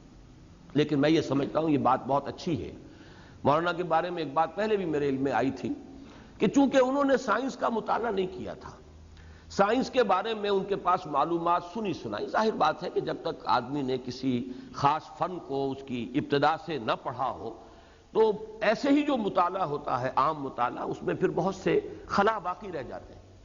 چنانچہ ایک مرتبہ وہ یہ لکھ گئے تھے اپنی ایک تحریر میں کہ جیسے مرد کا جو مادہ منویہ ہوتا ہے تو ایک مرتبہ کی جو ایجیکولیشن ہے اس میں کروڑوں جرثومے ہوتے ہیں، سپرمٹازوا بے شمار ہوتے ہیں. اسی طرح عورت کا بھی جو ایک مرتبہ کا انزال ہے اس میں بھی کروڑوں ہوتے ہیں. تو ایک صاحب نے انہیں خط لکھا کہ یہ بات غلط ہے، سائنٹیفیکلی یہ بات صحیح نہیں ہے، بلکہ عورت کا تو ایک ہی بیضہ ہوتا ہے، ایک ہی سیل ہے اس پورے پیریڈ کے اندر، وہی ہے کہ جو آتا ہے، اس میں وہ کروڑوں والی بات نہیں. تو انہوں نے اپنی اس تحریر میں اصلاح کر لی. اسی طرح کا معاملہ یہاں بھی ہوا ہے کہ انہوں نے ضمیمے کے طور پر تفہیم القرآن جلد ششم، جس میں کہ یہ سورت مبارکہ ہے جس پہ انہوں نے اس کی وضاحت کی ہے، اس میں ضمیمے میں وہ بات لکھ دی ہے جو میں ابھی آپ سے عرض کروں گا. لیکن یہاں نوٹ کر لیجئے کہ میں نے جس آیت کا حوالہ دیا تھا سَنُرِيهِمْ آیَاتِنَا فِي الْآفَاقِ وَفِي أَنفُسِهِمْ حَتَّى يَتَبَيَّنَ لَهُمْ أَنَّهُ الْحَقُّ. در حقیقت اس آیت کا انطباق یہاں ہو رہا ہے. ان قریب ہم انہیں دکھائیں گے اپنی نشانیاں، آفاق میں بھی انفس میں بھی، یہاں تک کہ یہ بات بالکل مبرہن ہو جائے گی کہ یہ قرآن حق ہے. تو سائنسی اکتشافات جتنے ہوئے ہیں انہوں نے قرآن کی حقانیت کو مؤکد کیا ہے، ثابت کیا ہے. اس پر بڑی مارکت الارا کتاب تو وہ ہے جو مورس بوکائی نے لکھی، اور پھر وہ ایمان بھی لے آیا، مسلمان ہے، فرینچ سرجن تھے. سب سے پہلے اس دور میں جو کتاب آئی ہے اس موضوع پر وہ ان کی کتاب ہے، the Bible, the Quran and science. اور انہوں نے ثابت کیا کہ جہاں تک تورات کا تعلق ہے اس میں تو ایسی چیزیں موجود ہیں کہ سائنس کی جو ترقی ہوئی ہے اور جو معلومات انسان کو اب حاصل ہوئی ہیں ان کی روح سے وہ باتیں غلط ہیں. لیکن قرآن میں کوئی ایک حرف ایسا نہیں ہے کہ سائنسی اکتشافات یا سائنسی ترقی کے ذریعے سے ان میں سے کوئی شے غلط ثابت ہو. اس کے معنی یہ نہیں ہے کہ ہمارے مفسرین کی باتیں غلط ثابت نہیں ہوں. دیکھیے ان دونوں چیزوں میں فرق ہے. مفسرین کی باتیں تو اپنے دور کا جو بھی علم تھا ان کے پاس سائنسی، اسی کے حوالے سے انہوں نے قرآن کو انٹرپریٹ کیا ہے. اصل شے یہ کہ قرآن کے ٹیکسٹ میں کوئی چیز ایسی نہیں. وہ مفہوم کے جو اس وقت سمجھا گیا وہ تو ظاہر بات ہے لمیٹڈ مفہوم تھا اور وہ اس دور کے حوالے ہی سے سمجھا جا سکتا تھا، اس کے علاوہ کوئی اور ذریعہ ممکن نہیں تھا ہمارے متقدمین مفسرین کے لیے. لیکن یہ کہ ان کا کہنا یہ تھا کہ قرآن مجید میں جہاں تک اس کے ٹیکسٹ کا تعلق ہے، اس کے الفاظ کے اندر جو وسعت موجود ہے اس میں یہ سارے اکتشافات جو ہیں سموئے جا سکتے ہیں اور کہیں بھی وہ ٹیکسٹ جو ہے ٹوٹتا نہیں ہے، اس کے اندر کوئی رخنہ پیدا نہیں ہوتا. اسی کی ایک بڑی مثال یہ ہے. ایمبریولوجی کا فن جب اس نے ترقی کی ہے تو معلوم ہوا کہ یہ جو ٹیسٹیکلز ہیں، یہ انثیین ان کو کہتے ہیں یا خصیتین، ان کی ڈیولپمنٹ ہوتی ہے بالکل اس جگہ پر جہاں گردے ہیں. یہ گردے جو ہیں انسان کے یہ پیٹھ کے ساتھ لگے ہوئے ہیں، صلب کے ساتھ، اور یہ جو اینگل بنتا ہے، یہ جو نچلی پسلیاں ہیں ان کا اینگل گرد اس کے ساتھ پیٹھ، یہاں پر اس کے اوپر ہی اصل میں اس کی ڈیولپمنٹ کا آغاز ہوتا ہے. وہاں کی شے ہے یہ اس کے بعد فوتوں کے اندر جو اس کو اللہ نے اتارا ہے وہ اس لیے کہ یہ ایک ایسا نازک آرگن ہے کہ جو ایبڈومن کے اندر جو ٹیمپریچر ہے ہائی اس کو یہ برداشت نہیں کر سکتا، لہذا وہاں سے ڈیولپمنٹ ہو کر پھر یہ نیچے اترتا ہے. اور چنانچہ بہت سے بچوں کے معاملے میں آپ نے سنا ہوگا کہ نہیں اترے، درمیان ہی میں کہیں وہ پھنسے رہ گئے. یہی وجہ ہے کہ پھر ان کے ہاں اولاد نہیں ہوتی. اگر تو بچپن میں جلدی ہی اس کا شعور ہو جائے اور بائی آپریشن ان کو نیچے اتار لیا جائے فوتوں کے اندر، تب تو یہ کہ ان کے اندر وہ فرٹیلیٹی برقرار رہتی ہے. لیکن یہ کہ اگر کچھ عرصے تک وہ اسی گرم اس میں رہیں جو ایبڈومینل جو ٹیمپریچر ہے، انٹرا ایبڈومینل ٹیمپریچر، تو پھر وہ ان کے ٹیشوز جو ہیں وہ مر جاتے ہیں، ان کے اندر پھر اب تولید کی صلاحیت نہیں رہتی. تو وہاں سے اتر کر آئے. اس اعتبار سے واقعہ یہ ہے کہ بین الصلب والترائب، یہی وجہ ہے کہ اس کا پورا اعصابی نظام جو ہے، حالانکہ وہ اب ہمارے جسم کے اعتبار سے تو ہماری لوور ایکسٹریمٹیز کے پاس ہے وہ آرگن، لیکن یہ کہ اس کی بلڈ سپلائی وہیں سے ہے، اس کا اعصابی کنٹرول وہیں سے ہے، بالکل وہی جگہ. یہ جو بین الصلب والترائب، یہ پسلیوں اور اس ریڑھ کی ہڈی کے مابین یہ جو ایک زاویہ بنتا ہے، یہ ہے جگہ جہاں سے کہ ڈیولپمنٹ اس کی ہوئی ہے اور اس کے بعد پھر یہ نیچے اترا ہے. اور ظاہر بات ہے کہ جب آج سے 1400 برس قبل جب یہ قرآن نازل ہوا ہے تو وہ ایمبریولوجی کسی کے علم میں نہیں تھی. یہ سارے حقائق جو ہیں، اب یہ چیزیں اگرچہ ضمنی ہیں یہ قرآن کا کوئی مین مضمون نہیں ہے، یہ قرآن کا کوئی مرکزی جو ہے جس کو کہ کہا جائے کہ جس مقصد کے لیے قرآن نازل ہوا ہے اس کے لیے اس کی کوئی خاص مرکزی حیثیت نہیں ہے۔ لیکن یہ چیزیں موجود ہیں کہ جو جیسے جیسے علم انسانی ترقی کرے گا، جیسے کہ میں نے جب ہم سورۃ الدہر پڑھ رہے تھے، سورہ قیامہ کے آخر میں بھی ذکر موجود ہے کہ یہ الم یکن نطفۃ من منی یمنی، اور اس کے بعد سورہ دہر شروع ہوتی ہے انا خلقنا الانسان من نطفۃ امشاج نبتلیہ فجعلناہ سمیعا بصیرا۔ اس وقت تفصیل سے میں نے عرض کیا تھا کہ اس وقت جو ٹاپ کے دنیا کے اندر ماہرین ہیں، کہ جو ایمبریولوجی کے ماہرین، جن کی کتابیں کے ٹیکسٹ بکس کی حیثیت سے پوری دنیا میں گویا کہ تسلیم کی جاتی ہے، مسلم ہے، وہ کینیڈا کی یونیورسٹی ٹورنٹو کے کچھ پروفیسرز ہیں اور ان کی پوری کتاب اس موضوع پر موجود ہے کہ ہم حیران رہ گئے ہیں کہ قرآن مجید میں جو سٹیجز بیان ہوئی ہیں، یہ علقہ اور مضغہ، اس کی جو جس قدر صحیح تعبیر ہے، اور بعض احادیث کے اندر جو اس کی مزید تشریح آئی ہے کہ ہمارے تو معلوم ہوا کہ حیرت ہو گئی ہے ہمیں کہ آج سے 1400 برس قبل یہ حقائق جو آج ہمیں معلوم ہوئے ہیں اس قدر صحت کے ساتھ قرآن مجید میں ان کا بیان ہوا ہے، بلکہ احادیث میں ہوا ہے۔ 42 دن کی ایک حدیث جو آتی ہے اس میں یہ بات جو ہے بڑی وضاحت کے ساتھ آئی کہ واقعتاً یہ بہت ہی ایک فیصلہ کن وقت ہوتا ہے ڈیولپمنٹ آف دی ایمبریو کے اندر۔ تو یہ تمام چیزیں ہیں، ان کے حوالے سے ذرا اس کو نوٹ کیجئے، ورنہ اس مضمون کے اندر جو سلسلہ کلام ہے اس میں اس کی کوئی خاص اہمیت نہیں۔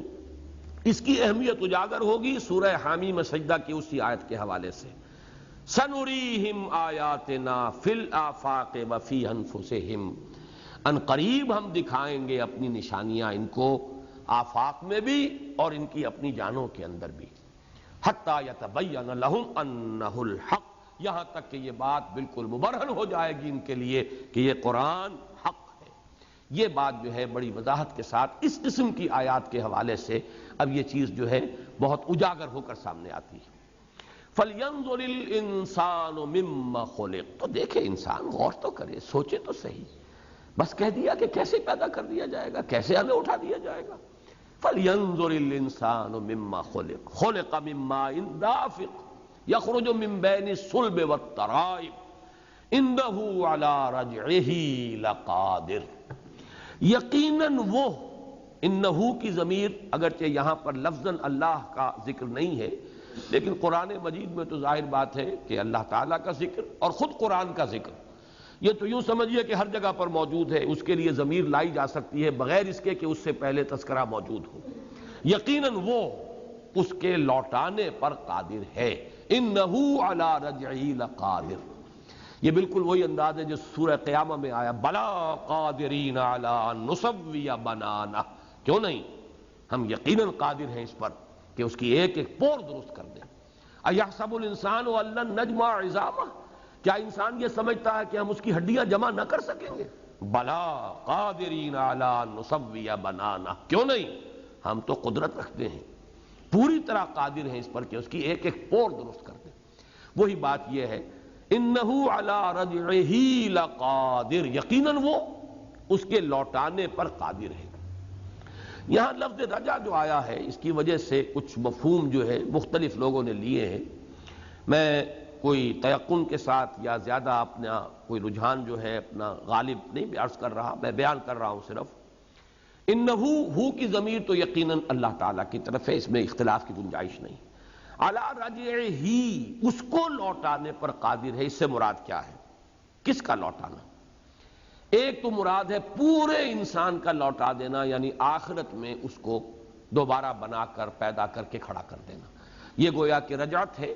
اور رجعت کیوں کس اعتبار سے ہے یہ بھی نوٹ کر لیجئے، اس لیے کہ رجعت تو ہے کہیں سے آ کر وہاں جانا، انا للہ و انا الیہ راجعون، یہ رجعت ہے، اسی کے پاس سے ہم آئے ہیں، اسی کی طرف ہمیں لوٹ جانا، اللہ ہی کے ہیں اور اللہ ہی کی طرف لوٹ جانے والے ہیں۔ اور ظاہر بات ہے کہ کم سے کم ہماری روح جو ہے، یہ زمین سے جو کچھ ہمارا یہ جسم بنا ہے، مادہ جو بھی ہے اس کا مادی وجود ہمارا، لیکن وہ روح جو ہے وہ تو قل الروح من امر ربی، یہ تو وہاں کی آئی ہوئی شے ہے، عالم بالا کی شے ہے، اور اسی کی طرف اس کو لوٹ جانا ہے۔ اس اعتبار سے پورے انسان کا لوٹ جانا یعنی مراد معاد آخرت۔ ایک یہ بھی ہے کہ اس کا مادہ، اس کا مرجع ہو سکتا ہے وہ ماء دافق، ہم اس پانی کو جس سے ہم نے وجود اسے بخشا اسے لوٹانے پر بھی قادر ہیں۔ یہ چیز جو ہے اس اعتبار سے بڑی اہم ہے کہ جیسے کسی شے کے اندر ترقی ہو، تدریج ہو، اس کا جیسے آیا ہے کہ ہم نے آسمان و زمین پھیلا دیے ہیں اور پھر ایک وقت آئے گا کہ ہم اس کو لپیٹ لیں گے۔ اسی طریقے سے جیسے کہ آج تصور موجود ہے کہ بڑی بڑی گیلیکسیز جو ہیں گم ہو چکی ہیں اور اب وہ جو ہے بلیک سپاٹس رہ گئے ہیں کائنات کے اندر، وہ صرف دھبے رہ گئے ہیں کہ معلوم ہوا کہ یہ بڑی گیلیکسی تھی جو لپٹ گئی ہے۔ یوم نطوی السماء کطی السجل للکتب۔ اسی طریقے سے ہم اس پر قادر ہیں کہ یہ ایک سیل سے بنا تھا پھر اسے ایک سیل میں لے آئے۔ اور یہ بات میں جب آج سوچ رہا تھا تو واقعہ یہ ہے کہ آج ہمارے سامنے یہ حقیقت بھی بہت منکشف ہو چکی ہے، جو کچھ میرے وجود میں ہے وہ ایک سیل میں موجود تھا۔ جینز، آباء و اجداد کے خواص اور ان کے جو بھی عادات و اطوار کہاں کہاں سے جینز چلے آ رہے تھے، اسی کا تو ظہور ہوا ہے نا۔ جو میرا وجود ہے یہ اسی کا ظہور ہے، اسی کی ایکسٹینشن ہے، اسی کی توسیع ہے۔ اور پھر اس کو سمیٹ کر جیسے پوری گیلیکسی کو ایک نقطے پر لا کر مرتکز کیا جا سکتا ہے، جیسے تمام آسمانوں کو سمیٹا جا سکتا ہے، اسی طرح ہماری قدرت ہے یہ، ہم جب چاہیں اس انسان کا ایک خلاصہ ایک سیل کے اندر نکال لیں، اور یہی در حقیقت ہماری پھر دوبارہ پیدائش کی بنیاد بنے گی۔ ظاہر بات ہے کہ باقی یہ پورا جسم تو ڈس انٹیگریٹ ہو جائے گا، یہ تو مٹی میں مل کر مٹی ہو جائے گا، کہیں کوئی ایک ہی شے رہ جائے گی نا، کوئی ایک بیج، جیسے کہ پورا آم کا درخت ایک گٹھلی میں موجود ہے، وہ گٹھلی زمین پہ کہیں پڑی ہے، بارش ہوئی ہے، ذرا اس کی جڑ نیچے نکل آئی ہے، وہ درخت بن گیا ہے، تو وہ گٹھلی۔ اسی طرح چھوٹے سے چھوٹے بیج میں پورے درخت ہے۔ پورے انسان کی ریکریشن جو ہے، دوبارہ اس کی تخلیق، وہ بھی ہو سکتا ہے کوئی ایک ہی سیل ہو جسے اللہ تعالیٰ محفوظ کر کے رکھ لے اور اسی سے پھر اس کی دوبارہ جو ہے وہ تخلیق ہو جائے۔ گویا کہ ایک سیل سے ہمارا یہ پورا وجود، پھر اس پورے وجود کا ایک خلاصہ ایک سیل کے اندر آ سکتا ہے، اور وہی سیل ہے جو ذریعہ بن جائے گا پھر ہمارے دوبارہ تخلیق کا۔ انہو علی رجعہ لقادر، جہاں سے اس کا آغاز ہوا ہے ہم وہیں اس کو لوٹانے پر بھی پوری قدرت رکھتے ہیں کہ ایک ہی سیل کے اندر پھر اس کو بند کر دیں۔ میرا ذہن ابھی منتقل ہوا جیسے ہم محاورتاً کہتے ہیں کہ جن بوتل سے نکل آئے تو دوبارہ اس کو داخل کرنا جو ہے آسان کام نہیں ہے، نکالنا آسان ہے، لیکن یہ کہ اللہ تعالیٰ کے لیے اس پورے وجود کو پھر کسی ایک ذرے پر لا کر پھر اس کو اس طریقے سے اس کا خلاصہ نکال لینا قطعاً یعنی محال نہیں، مشکل نہیں۔ جیسے کہ آج تمہارے سامنے جو بھی بایولوجی کا علم ہے جس حد تک وہ پہنچ گیا ہے، وہ تو ایک ہی سیل ہے، اور پھر یہ کہ جب وہ نر اور مادہ کی طرف سے ایک ایک سیل آ کر ملتے ہیں تو پھر وہ ایک ہی سیل بن جاتا ہے، اور جینز جو ہے اسی کے اندر سارے موجود، سب کچھ لکھا ہوا ہے اسی کے اندر، سب کچھ ایک ایک چیز جو ہے انگریوڈ ہے کہ اس کا کیا رنگ ہوگا، اس کی کیا خصائص ہوں گے، اس کی کیا صلاحیتیں ہوں گی، اس کا کیا مزاج ہوگا، اس کا کیا ایپٹیچیوڈ ہوگا، اس کے کیا رجحانات ہوں گے، سب کچھ جو ہے اس ایک سیل کے اندر موجود ہے۔ انہو علی رجعہ لقادر یوم تبلی السرائر، جس دن کے جانچے جائیں گے بھید۔ ابلا یبلی، جانچنا پرکھنا، بلا یبلو اس کے معنی بھی یہی ہیں، اور ابلا یبلی اس کے معنی بھی ہے ابتلا، باب افتعال سے بھی آتا ہے، جانچنا پرکھنا، امتحان میں ڈالنا۔ یوم تبلی السرائر، جس دن کے بھید جانچے جائیں گے، یہ جو کچھ کے سینوں کے صندوقوں کے اندر دفن ہیں وہ باتیں نکل آئیں گی۔ اس کا تعلق در حقیقت وہ سورہ انفطار کی اس آیت سے جڑتا ہے، وہ اذا القبور بعثرت، جبکہ یہ جو قبریں ہیں یہ تلپٹ کر دی جائیں گی اور ان میں جو کچھ ہے وہ نکل آئے گا۔ اسی طریقے سے وہ جو میں عرض کر چکا ہوں سورہ بنی اسرائیل کی ایک آیت کے حوالے سے، کل انسان الزمناہ طائرہ فی عنقہ ونخرج لہ یوم القیامۃ کتابا یلقاہ منشورا اقرأ کتابک کفی بنفسک الیوم علیک حسیبا۔ جو کچھ بھی ہم کر رہے ہیں اس کا ریکارڈ تو ہمارے اندر ہی کہیں ہے، جو ہو رہا ہے ہماری روح ہی میں، یا انوار جذب ہو رہے ہیں، ہمارے نیک اعمال ہیں تو اس کے انوار جذب ہو رہے ہیں۔ جیسے کہ ٹیپ پر آپ کو نظر نہیں آتا، لکھا تو جا رہا ہے، کوئی نشان تو بن رہے ہیں۔ وہ جو پہلے تو گراموفون ریکارڈ ہوتے تھے ان پر تو پھر بھی کچھ نظر آتا تھا، کچھ واڑی ترچھی، کچھ نشان پڑ رہے ہیں، ٹیپ پر کیا نظر آ رہا ہے؟ لیکن سب کچھ اس کے اندر مرتسم ہے۔ اسی طرح تمہاری اپنی ارواح پر سب کچھ جو ہے اثر انداز ہو رہا ہے۔ اگر کوئی نورانی افعال کیے ہیں تو ان کے انوار جذب ہو رہے ہیں، ظلمانی کردار ہے تو اس کی ظلمتیں جو چھا رہی ہیں، جیسے کہ حضور نے فرمایا انسان ایک گناہ کرتا ہے داغ پڑ جاتا ہے، اگر توبہ کرتا ہے تو صاف ہو جاتا ہے، نہیں کرتا توبہ اور پھر گناہ کرتا ہے پھر داغ، اور کرتا ہے پھر داغ، یہاں تک کہ پورا قلب سیاہ اور دل اس طرح بند ہو جاتا ہے۔ جب چیز بند ہو جاتی ہے پھر مہر کر دی جاتی ہے، فَطَبَعَ اللَّهُ عَلَىٰ قُلُوبِهِمْ ختم اللہ علی قلوبہم، اللہ نے ان کے دلوں پر مہر لگا دی، جیسے کہ آ چکا ہے کلا بل ران علی قلوبہم ما کانوا یکسبون، ان کے دلوں پر زنگ لگ گیا ہے ان اعمال اور کرتوتوں کی وجہ سے جو یہ کرتے رہے۔ تو وہی معاملہ یہاں ہے، یوم، اب وہی تو ہے، اندر جو بھید ہیں وہی نکال لیے جائیں گے، تبلی السرائر۔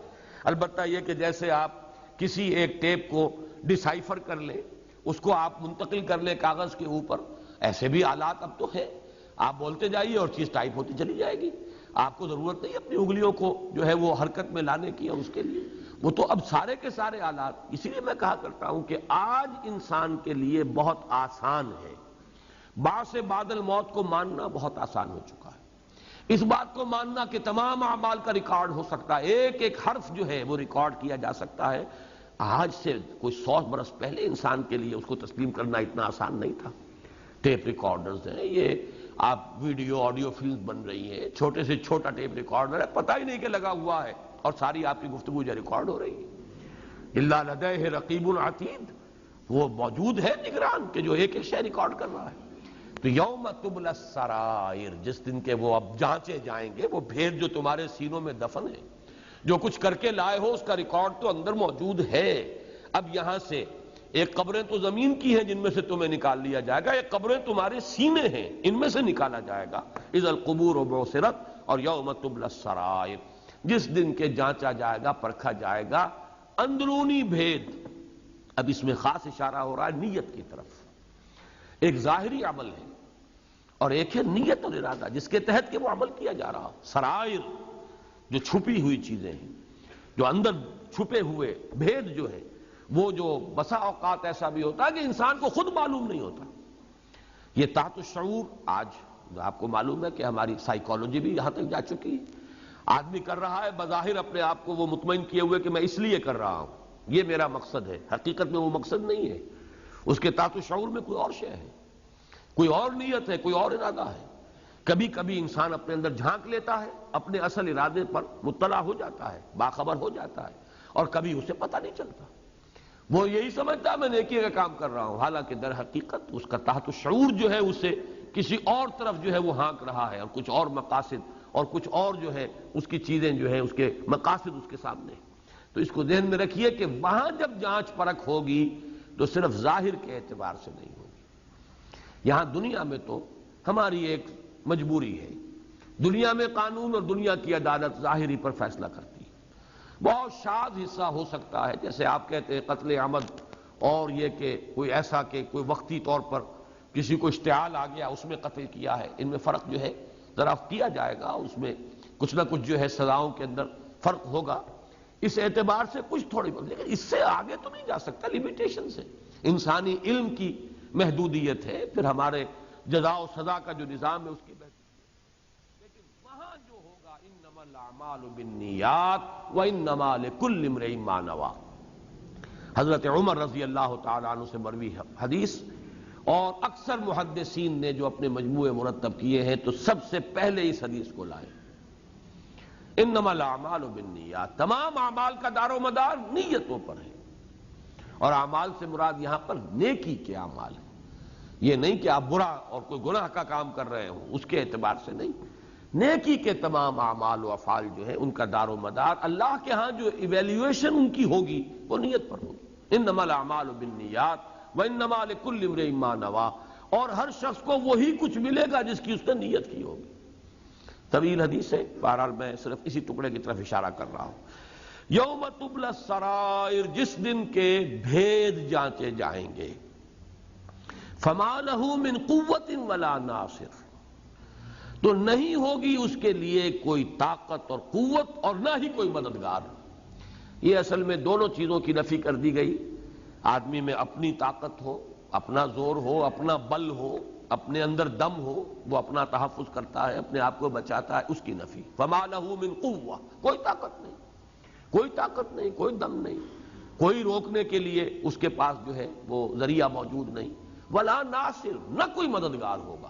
یہاں در حقیقت وہ شفاعت باطلہ کا تصور بھی، کہ کوئی تمہارے معبودان باطل ہیں جو تمہیں بچا لیں گے اور چھڑا لیں گے، وہ شفاعت باطلہ کے تصور، اس کی نفی بالکل۔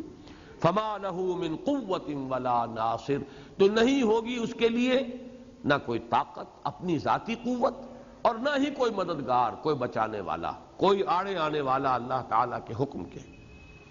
والسماء ذات الرجع، تو قسم ہے اس آسمان کی جو رجوع کرنے والا ہے، رجعت والا ہے۔ اب اس کے بھی بہت سے مفہوم کیے گئے ہیں، لیکن جیسا کہ میں نے بارہ عرض کیا ہے، یہ جو ہمارا فلکیات کا علم ہے وہ ابھی اتنا محدود ہے کہ سما کا تصور کیا ہے وہ بھی ہم پر پورے طور سے واضح نہیں ہے۔ اس کے لیے ابھی ہمیں انتظار کرنا ہوگا کہ ہمارا علم جو ہے، انسانی علم، یہ مجھے یقین ہے کہ ایک وقت آئے گا کہ محسوس ہوگا کہ واقعتاً یہ ہے وہ سما کا تصور جو قرآن نے دیا تھا، اور یہ 7 سماوات، 7 آسمانوں کا مفہوم یہ ہے جو آج ہم پر منکشف ہوا۔ لیکن یہ کہ تاحال ابھی ہم اس کا مفہوم معین کرنے سے قاصر ہیں۔ اب اس کی جو صفت ہے ذات الرجع، رجوع، لوٹنا، پلٹنا۔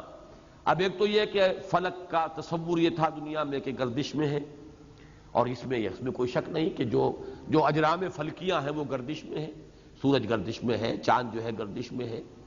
ایک مفہوم جو ہمارے سابق مفسرین نے لیا ہے کہ یہاں سے مراد ہے بارش۔ زیادہ جو تصور لوگوں کا رہتا تھا، آسمان کی طرف نگاہیں اٹھتی تھیں تو بارش کے لیے، تو بارش کا بار بار آنا، وقفے وقفے سے آنا، مطرن بعد مطرن، بارش کے بعد پھر بارش کا ہونا، اور خاص طور پر وہ بارش زیادہ مفید ہوتی تھی کہ جو وقفے وقفے سے ہو، اس لیے کہ اگر ایک ہی دفعہ جو ہے موسلا دھار بارش ہو گئی ہے تو وہ بارش جو ہے اتنی مفید نہیں ہوتی تھی، بلکہ اس کے ذریعے سے تو زیادہ یہ کہ نقصان کے بھی اندیشے ہوتے تھے۔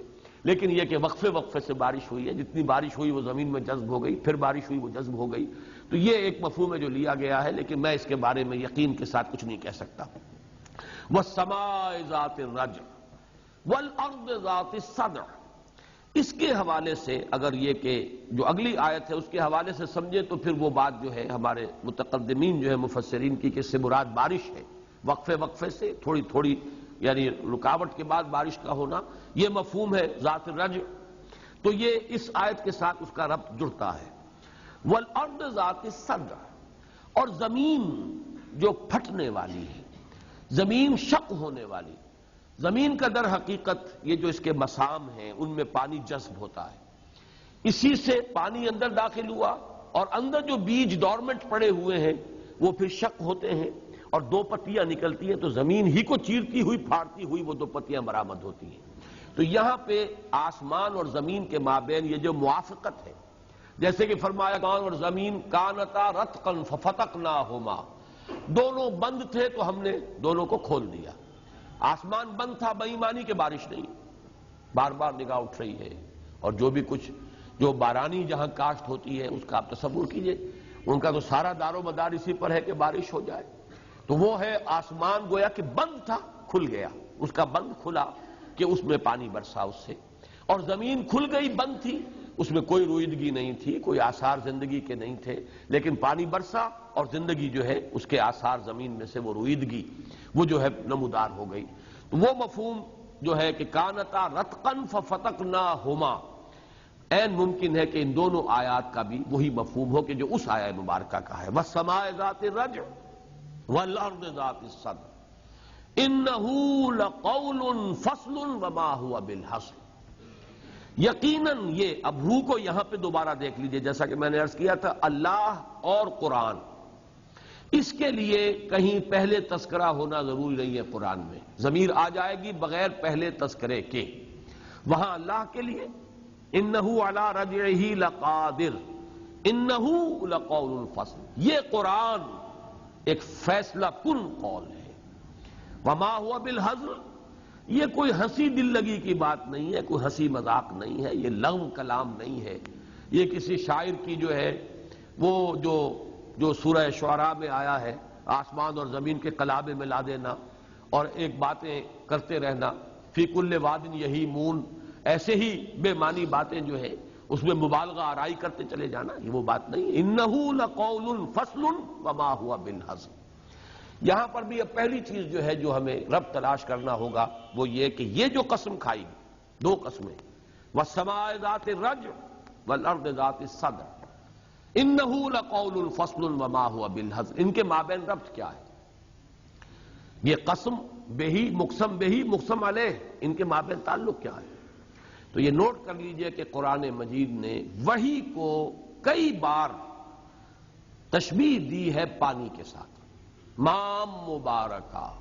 اسی طریقے سے یہ کتاب مبارکن ہے، یہ کتاب بھی مبارک، پانی بھی مبارک۔ برکت کہتے ہیں اس شے کو، برکت اس شے کا نام ہے کہ کسی میں کوئی شے مخفی ہو، کوئی استعداد ہے، کوئی صلاحیت ہے، کوئی قوت ہے، مخفی ہے، چھپی ہوئی ہے، پھر وہ ظاہر ہو جائے، یہ ہے برکت۔ اس کا ظہور، اس کا نمو، اس کا واضح ہونا، اس کا پروان چڑھنا، یہ برکت ہے۔ مام مبارکہ، پانی مبارک ہے کس معنی میں؟ کہ زمین میں جو رویدگی جو پوشیدہ تھی، چھپی ہوئی تھی، اس میں صلاحیت ہے، اس کے اندر اس کی قوتیں جو ہے خابیدہ ہیں، پانی برستا ہے اور یہ جاگ گئی، اس کے اندر ہی سے وہ رویدگی برآمد ہو گئی، اس کے اندر جو بھی برکتیں مضمر تھیں ان کا ظہور ہو گیا۔ اسی طریقے سے نفس انسانی میں اللہ تعالیٰ نے جو کچھ ودیت کیا ہوا ہے، اس نفس کے اندر، جیسا کہ آگے چل کر ہم پڑھیں گے، نیکی اور بدی ودیت کر دی گئی ہے، ہم نے وہی کی ہے، الہام کیا ہے، الہمہا فجورہا و تقواہا، نفس انسانی کو الہامی طور پر نیکی اور بدی کا علم اور اس کی تمیز جو ہے ودیت کر دی گئی ہے۔ اسی کے اندر وہ روح موجود ہے، اسی روح کو تو پروان چڑھانا ہے، اس روح کو پروان چڑھانے کے لیے، اس کے اندر نشو و نما کے لیے یہ قرآن مجید نازل ہوا ہے، وہ مائے مبارک جو زمین کے اندر سے رویدگی کو نکالتا ہے، اور یہ کتاب مبارک ہے، انہ لقول فصل، یہ بابرکت کتاب ہے جو انسان کے قلب کی گہرائیوں میں جو حقائق مضمر ہیں ان کو برآمد کرتی ہے۔ یعنی یوں سمجھیے کہ ایمان کے جو دو اجزاء ترکیبی بارہا مختلف مواقع پر بیان ہوئے ہیں، ایمان ایک ایسا نور ہے جو دو اجزاء سے مرکب ہے، نور فطرت، نور وحی، اور اس کے لیے جو ہمارا منتخب نصاب ہے اس میں سورہ نور کی آیات، نور علی نور، نور پر نور، ایک نور فطرت، ایک نور وحی، اندر ودیت ہے روح کے اندر اللہ تعالیٰ کے طرف سے، وہ معرفت بھی اپنی ودیت ہے اور محبت بھی موجود ہے روح انسانی کے اندر۔ بشنو از نئے چوں حکایت می کند وس جدائی ہا شکایت می کند، یہ روح جو ہے اس عالم خلق کی شے نہیں ہے، یہ عالم امر کی شے ہے، اس کا ادھر ہی ہے رجحان، یہ عالم وہ ملائے اعلیٰ کے ساتھ اپنا ربط اور اپنی نسبت چاہتی ہے، لیکن یہ کہ ہم نے اپنی ساری توجہ ہے زمین اور زمینی دلچسپیوں کے اوپر مرکوز کر رکھی ہے، لہذا یہ چیختی ہے، یہ چلاتی ہے، یہ شکایت کرتی ہے، یہ فریاد کرتی ہے۔ بشنو از نئے چوں حکایت می کند وس جدائی ہا شکایت می کند، اس سے تو اللہ تعالیٰ کا قرب درکار ہے، یہ جو اس کے لیے یہ بود اور ہجر کا وقت ہے، اس پر شاک گزرتا ہے، یہ جو کچھ ہے اندر مضمر ہے نور فطرت، اس کو اجاگر کرنے والا یہ نور وحی ہے۔ اس اعتبار سے والسماء ذات الرجع، وہاں جو بھی مراد لیا ہے مفسرین نے بارش، میں سمجھتا ہوں کہ صحیح، والسماء ذات الرجع والارض ذات الصدع، وہی پانی جب برستا ہے زمین کے اندر اس کی مخفی قوتیں جو ہیں وہ ظاہر ہوتی ہیں اور رویدگی فصلیں لہلہانے لگتی ہیں۔ اسی طرح یہ قرآن ہے جو نازل ہوتا ہے قلب انسانی کے اوپر۔ اب یہ لفظ چونکہ میری زبان پر آ گیا ہے تو نوٹ کر لیجئے، قرآن اولاً نازل ہوا ہے قلب محمدی پر صلی اللہ علیہ وسلم، یہ ذہن میں رکھیے، ذہن محمدی پر نہیں۔ یہ قرآن حضور کے ان کانوں نے نہیں سنا ہے، یہ براہ راست طور پر نازل، فَإِنَّهُ نَزَّلَهُ عَلَىٰ قَلْبِكَ، نازل کیا ہے اس کو اے محمد آپ کے دل پر، قلب پر۔ اور وہی بات علامہ اقبال کی جو بارہا میں نے سنائی، جب تک ہمارے بھی دل پر نازل نہیں ہوگا، علم ہو سکتا ہے قرآن کا کہ ہمارا بہت بڑھ گیا ہو، ترجمہ ازبر ہو گیا ہو، اور اس قرآن اور تفسیروں کی تفسیریں آدمی رٹ لے، لیکن یہ کہ جب تک تیرے ضمیر پہ جب تک نہ ہو نزول کتاب، گرہ کشا ہے نہ راضی نہ صاحب کشاف، پوری تفسیر ابن کثیر پڑھ جائیے، پوری تفسیر کبیر پڑھ جائیے، معلومات کا خزانہ جمع ہو جائے گا۔ اس صندوق میں، اس کمپیوٹر میں بہت کچھ آپ فیڈ کر لیں گے، لیکن آپ کے وجود میں سے جو کچھ کے برآمد ہونا چاہیے وہ برآمد نہیں ہوگا۔ ایک انسان کو جس مقام پر اللہ نے پیدا فرمایا ہے اور اس کے اندر جو کچھ ودیعت کیا ہے، اس خزانے کا ظہور نہیں ہوگا جب تک کہ دل پر قرآن نازل نہ ہو۔ تیرے ضمیر پہ جب تک نہ ہو نزول کتاب، گرہ کشا ہے نہ راضی نہ صاحب کشاف۔ جس طرح زمین پر پانی برستا ہے تو اس کے اندر کی روئیدگی نکلتی ہے، سبزہ ہویدا ہوتا ہے، اسی طریقے سے قلب پر، اس لیے کہ قلب مسکن ہے روح کا، اس پر جب قرآن نازل ہوگا تبھی در حقیقت جو کچھ ہمارے وجود میں، جو کچھ اللہ نے ودیعت کیا ہے، جو علو ہے، جو بلندی ہے، جو اعلیٰ صفات ہیں، جو ہماری ہائر پوٹینشیلٹیز ہیں، وہ ظاہر نہیں ہو سکتی جب تک کہ دل پر نازل نہ ہو۔ وہ جو مولانا روم کا شعر ہے، علم را بر تن زنی مارے بود، علم را بر دل زنی یارے بود۔ یہ علم جب انسان کے دل پر وارد ہوتا ہے تو یہ دوست ہے، آپ کا شفیق ہے، آپ کے لیے ہدایت کا ذریعہ بنتا ہے، آپ کی سعادت کا ذریعہ بنتا ہے، فلاح کا ذریعہ بنتا ہے، اخروی کامیابی کا ذریعہ بنتا ہے۔ وہی علم اگر جسم کے اوپر اس کو وارد کیا جا رہا ہے، مادی نیتیں ہیں، مادی مراتب کا حصول ہے، شہرت درکار ہے، عزت درکار ہے دنیا کے اندر، یا کچھ تنخواہ جو ہے وہ مطلوب ہے، تو پھر وہی علم جو ہے مارے بود، وہ سانپ بن کر ڈسے گا۔ وہ علم جو ہے وہ آخرت میں کام آنے والی شے نہیں ہوگا بلکہ سانپ بن کر ڈسے گا۔ تو یہی قرآن مجید کا ان کا معاملہ بھی ہے۔ وہ جو اقبال نے کہا ہے کہ خود بدلتے نہیں قرآن کو بدل دیتے ہیں، ہوئے کس درجہ فقیہان حرم بے توفیق۔ علم اگر ہے دماغ میں، اس کمپیوٹر میں بہت کچھ فیڈ کر دیا گیا ڈیٹا قرآن کے بارے میں، دل پر نازل نہیں ہوا۔ معلوم یہ ہوا کہ پھر اس قرآن کا بھی جو ہے انسان اس کو تختہ مشق بنا لے گا، اس کی تعویلیں کرے گا، دور ازکار تعویلیں، اس کی آیات کو بیچ کر کھائے گا۔ جو فرمایا وَلَا تَشْتَرُوا بِآيَاتِي ثَمَنًا قَلِيلًا، میری آیات کو بڑی حقیر سی قیمت کے عوض فروخت نہ کرو، وہ سارا کچھ ہوگا۔ تو یہ ربط ہے وَالسَّمَاءِ ذَاتِ الرَّجْعِ وَالْأَرْضِ ذَاتِ الصَّدْعِ۔ یہ مائے مبارک جو کچھ کرتا ہے اس زمین میں سے اس کی روئیدگی برآمد کرنے کے لیے، وہی یہ قرآن کرتا ہے جو انسان کے اندر ودیعت شدہ ہیں، جو اس کی صلاحیتیں ان کو برآمد کرنے کے لیے۔ لیکن یہاں اس کے ایک اور پہلو کی طرف توجہ دلائی، انہ لقول فصل، یہ فیصلہ کن بات ہے، وما ہوا بالہزل، یہ کوئی ہنسی دل لگی والی بات نہیں ہے۔ اس سے مراد کیا ہے؟ وہ بات در حقیقت اگر حدیث کے حوالے سے سامنے آئے تو بہت ہی آسانی سے واضح ہو جائے گی۔ مسلم شریف کی روایت ہے، حضرت عمر راوی ہیں رضی اللہ تعالی عنہ، ان اللہ یرفع بہذا الکتاب اقواما ویضع بہ آخرین، اللہ تعالیٰ اسی قرآن کی بدولت قوموں کو اٹھائے گا اور اسی کی وجہ سے گرائے گا۔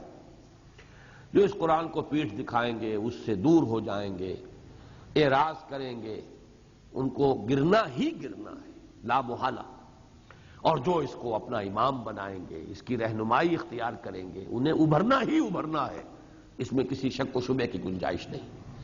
البتہ اس ضمن میں، اس حدیث کے ضمن میں میرے ذہن میں جو ایک اشکال رہا تھا، میں نے پھر اسے بیان کیا ہے کہ اس کا ایک حل جو میرے سامنے آیا علامہ اقبال کے ایک قول کے ذریعے سے۔ اشکال یہ تھا کہ یہ دنیا کی قومیں جو ہے، ظاہر بات ہے کہ اس حدیث میں جو کچھ بیان ہو رہا ہے، ان اللہ یرفع بہذا الکتاب اقواما ویضع بہ آخرین، اگر تو آپ اسے آخرت کے اوپر صرف محمول کریں گے تب تو کوئی اشکال نہیں۔ آخرت میں فلاح اور سعادت انہی کے لیے جو قرآن کو امام بنائیں گے، اور باقی جو ہے وہ جہنم میں قعر مذلت کے اندر گرا دیے جائیں گے۔ لیکن یہ کہ حدیث کے الفاظ جو ہیں ان کے اندر وسعت ہے، اس دنیا کے اندر بھی عروج و زوال جو ہے قوموں کا معلوم ہوتا ہے کہ اس کی طرف اشارہ ہے۔ جبکہ ہم دیکھ رہے ہیں کہ اس وقت جو دنیا میں اقوام ہیں جن کے پاس طاقت ہے، دبدبا ہے، اس وقت وہ امام بنی ہوئی ہیں دنیا کی، ان کا ہر اعتبار سے جو ہے وہ سپر پاورز، بلکہ اب تو ان میں سے ایک جو ہے وہ اس مرحلے پر نہیں رہی تو اب سپریم پاور کی حیثیت جو ہے ایک کو ہو گئی ہے۔ اگرچہ یہ زمانہ جو ہے جیسا کہ میں نے کئی مرتبہ عرض کیا ان دنوں، یہ در حقیقت اس کے زوال کا آغاز ہے۔ اس کا وہ جو مت ہے وہ ایکسپلوڈ ہو رہا ہے رفتہ رفتہ کہ سپریم پاور اور اس کے ذرائع اور اس کے وہ ہتھیار اور اس کے وہ سارے نقشے جو فیل ہوتے نظر آ رہے ہیں. مسلمانوں پر جو تباہی آنی ہے وہ تو آنی ہے، لیکن یہ کہ خود اس کا کچھ لوگوں نے کہا اور صحیح کہا ہے کہ امریکہ جیت کر بھی ہارے گا. اس کی ہار کا در حقیقت یہ نقطۂ آغاز ہوگا اس کے زوال کا، جیسے کہ برطانیہ کا زوال دوسری عالمگیر جنگ کے بعد ہو گیا، ورنہ وہ تو بہت بڑی طاقت تھی دنیا کی، اس پر تو سورج غروب نہیں ہوتا تھا سلطنت برطانیہ پر، لیکن دوسری جنگ عظیم کے بعد وہ خود غروب ہو گئی. اب اس کی کوئی حیثیت نہیں ہے سوائے یہ کہ امریکہ کی ایک حاشیہ نشین ایک حکومت ہے، اس کے سوا کوئی انڈیپینڈنٹ حیثیت نہیں. اب یہی حشر در حقیقت وقت کی بات ہے، کچھ وقت تو لگے گا، لیکن یہ کہ امریکہ کا بھی یہ وقت ہو کر رہے گا، یہی حشر ہو کر رہے گا. لیکن اس وقت جو ہمارے غور کی بات ہے وہ یہ جس کی طرف میں اشارہ کر رہا تھا کہ یہ اقوام دنیا میں ابھری ہیں اور مسلمان گرے ہیں. کم سے کم ہم قرآن کے ماننے والے تو ہیں، قرآن کی تلاوت کرتے ہیں، قرآن پڑھتے ہیں، وہ تو قرآن کو مانتے ہی نہیں، اس کا انکار کرتے ہیں. اس اشکال کا حل کیا ہے؟ علامہ اقبال نے اپنے خطبات کے مقدمے میں جو بات واضح کی ہے وہ یہ ہے کہ در حقیقت جدید جو تہذیب ہے اس کا بھی ایک نیوکلیس کہہ لیجئے یا انر کور کہہ لیجئے، انر کور کا لفظ استعمال کیا ہے، یہ خالص قرآنی ہے. یعنی توہمات کو چھوڑ کر حقائق پر اپنے موقف کی بنیاد رکھنا، یہ ہے در حقیقت جس کا کہ قرآن مجید نے جس کی طرف رہنمائی کی نوع انسانی کی. توہمات کو چھوڑ دو. ان السمع والبصر والفؤاد کل اولئک کان عنہ مسئولا. ہم نے تمہیں سماعت اور بصارت اور غور و فکر، استنباط، استدلال، استنتاج، اس کی جو صلاحیتیں دی ہیں ان کو بروئے کار لاؤ. ولا تقف ما ليس لك به علم ان السمع والبصر والفؤاد كل اولئک کان عنہ مسئولا. یہ جو نیا ایک دور قرآن نے شروع کیا ہے دنیا میں، ہم نے یہ چیز دی مغرب کو، خود سو گئے. مغرب اس کو لے کر آگے بڑھا ہے. یہ ہے اصل انر کور.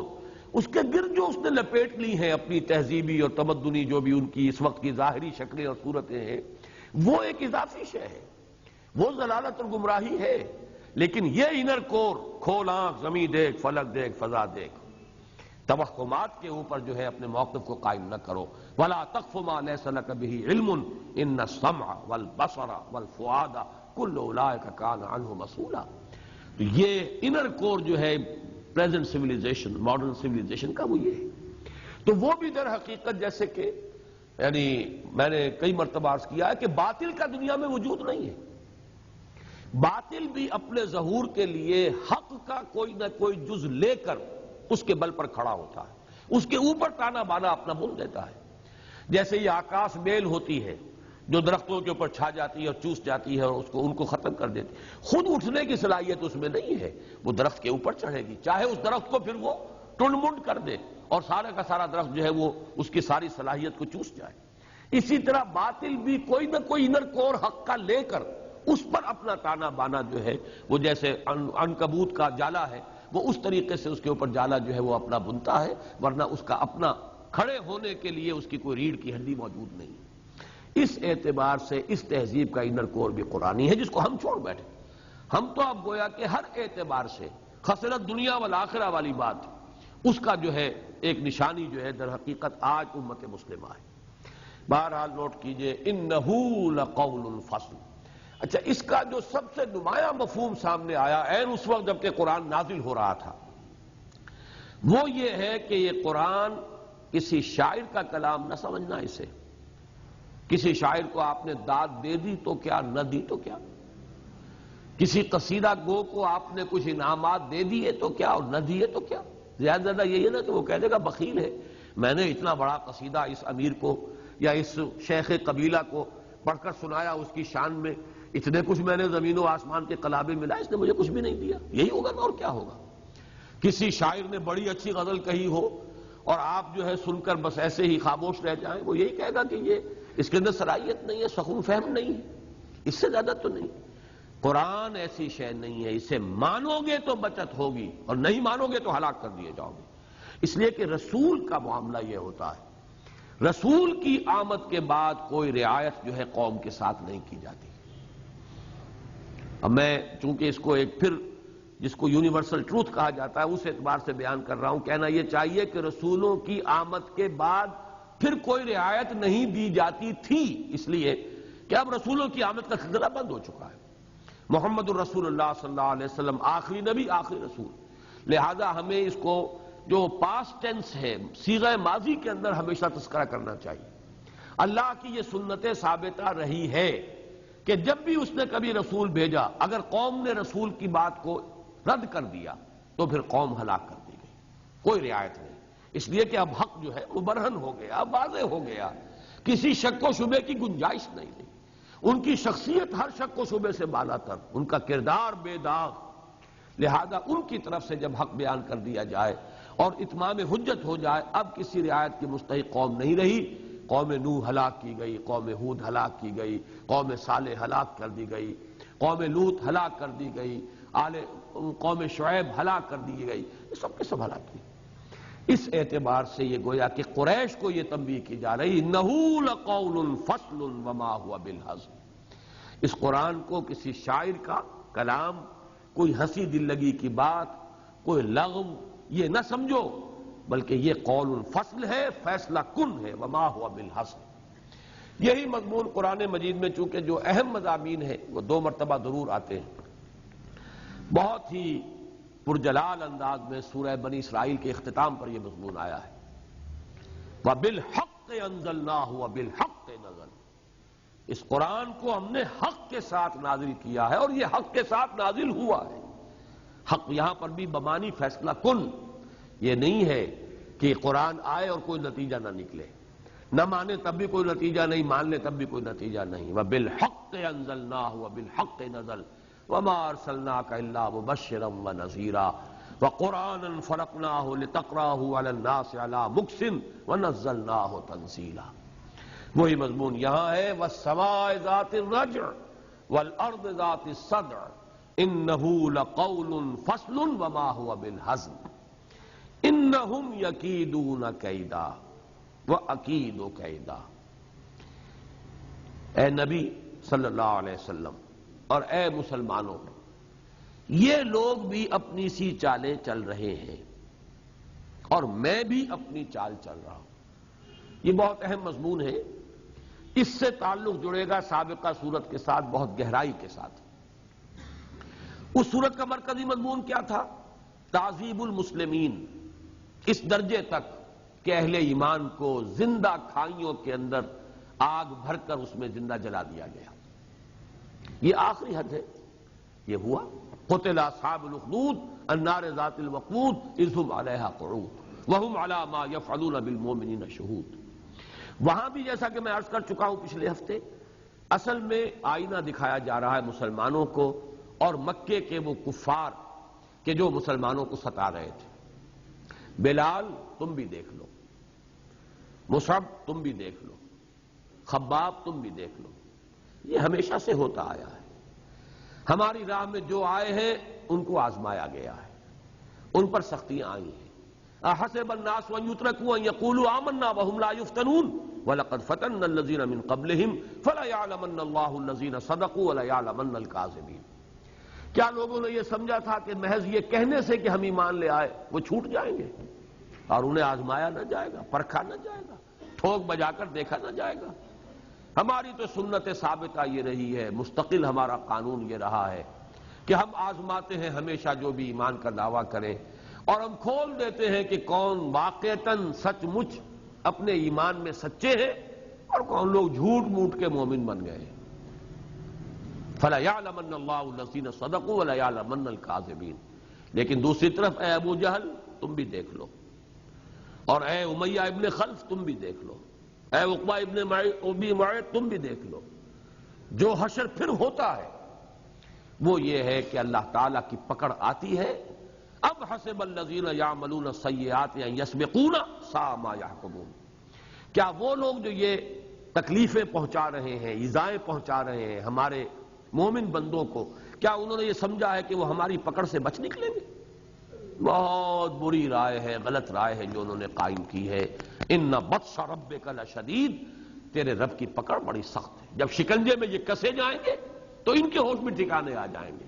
ہاں ابھی ہم نے مہلت دی ہوئی ہے، ابھی ہمارا اذن ہے ابو جہل کو کہ وہ ستا لے تمہیں جس طرح چاہے، اور اے محمد صلی اللہ علیہ وسلم ہم نے ان مکے والوں کو چھوٹ دے رکھی ہے کہ آپ کو بھی جس طرح چاہے ستا لے۔ یہ نقطہ میں نے بارہا بیان کیا ہے، یہ مجھے پہلی مرتبہ یہ نقطہ ملا تھا، مولانا مناظر حسن گیلانی رحمۃ اللہ علیہ کی کتاب ہے النبی الخاتم۔ انہوں نے کلیئرلی ڈیمارکیٹ کیا ہے کہ جو یوم طائف ہے سن 10 نبوی میں، طائف کا سفر، یہ ٹرننگ پوائنٹ ہے حضور کی سیرت میں۔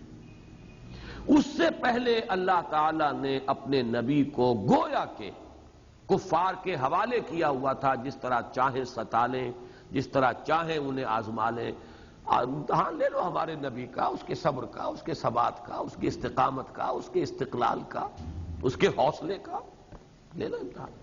ہم آڑے نہیں آئیں گے، ہم تمہارا ہاتھ سل نہیں کریں گے، ہم تمہارے راستے میں رکاوٹ نہیں بنیں گے، آزما لو۔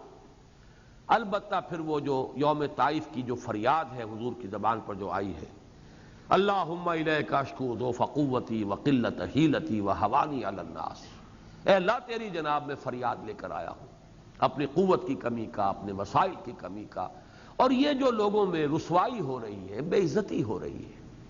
اس لیے کہ یوم طائف کا نقشہ تو اگر ہم چشم تصور سے دیکھیں تو رونگٹے کھڑے ہو جائیں۔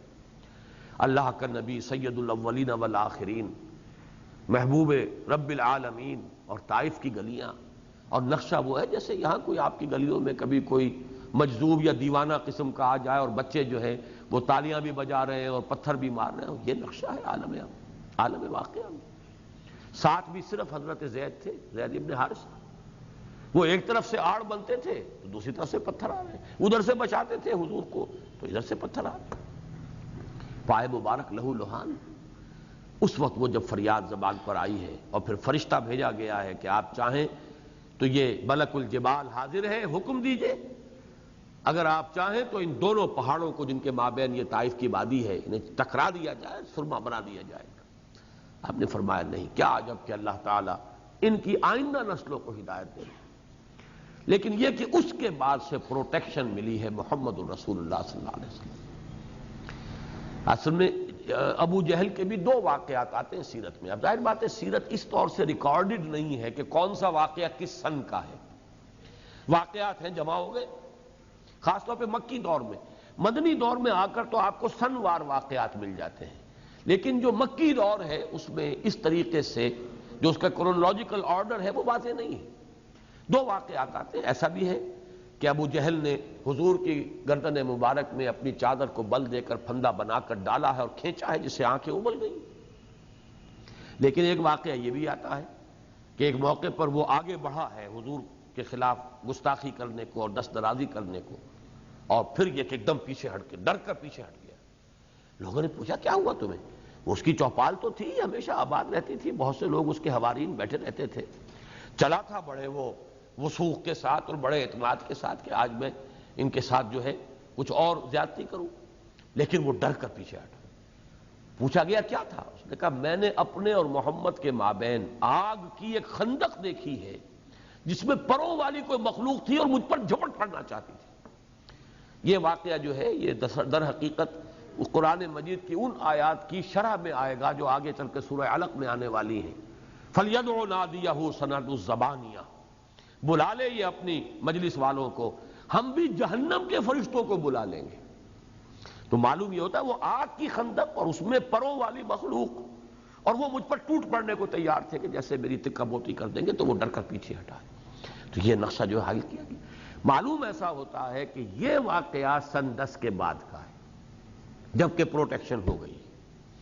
وہی اس کے بعد وہ واقعات بھی ہیں کہ حضور یعنی سفر ہجرت پر روانہ ہوئے ہیں اور کوئی دیکھ بھی نہیں سکا، گھر سے نکلے ہیں اور وہ نہیں دیکھ سکے، اور آپ غار میں ہیں اور وہاں بھی حالانکہ پہنچ گئے غار کے دہانے کے اوپر، لیکن اللہ تعالیٰ نے وہاں بھی بچایا ہے۔ سراقہ ابن مالک کے جو گھوڑے کے پاؤں ہیں اگلے، وہ 2 مرتبہ جو ہیں وہ ریت کے اندر دھس گئے۔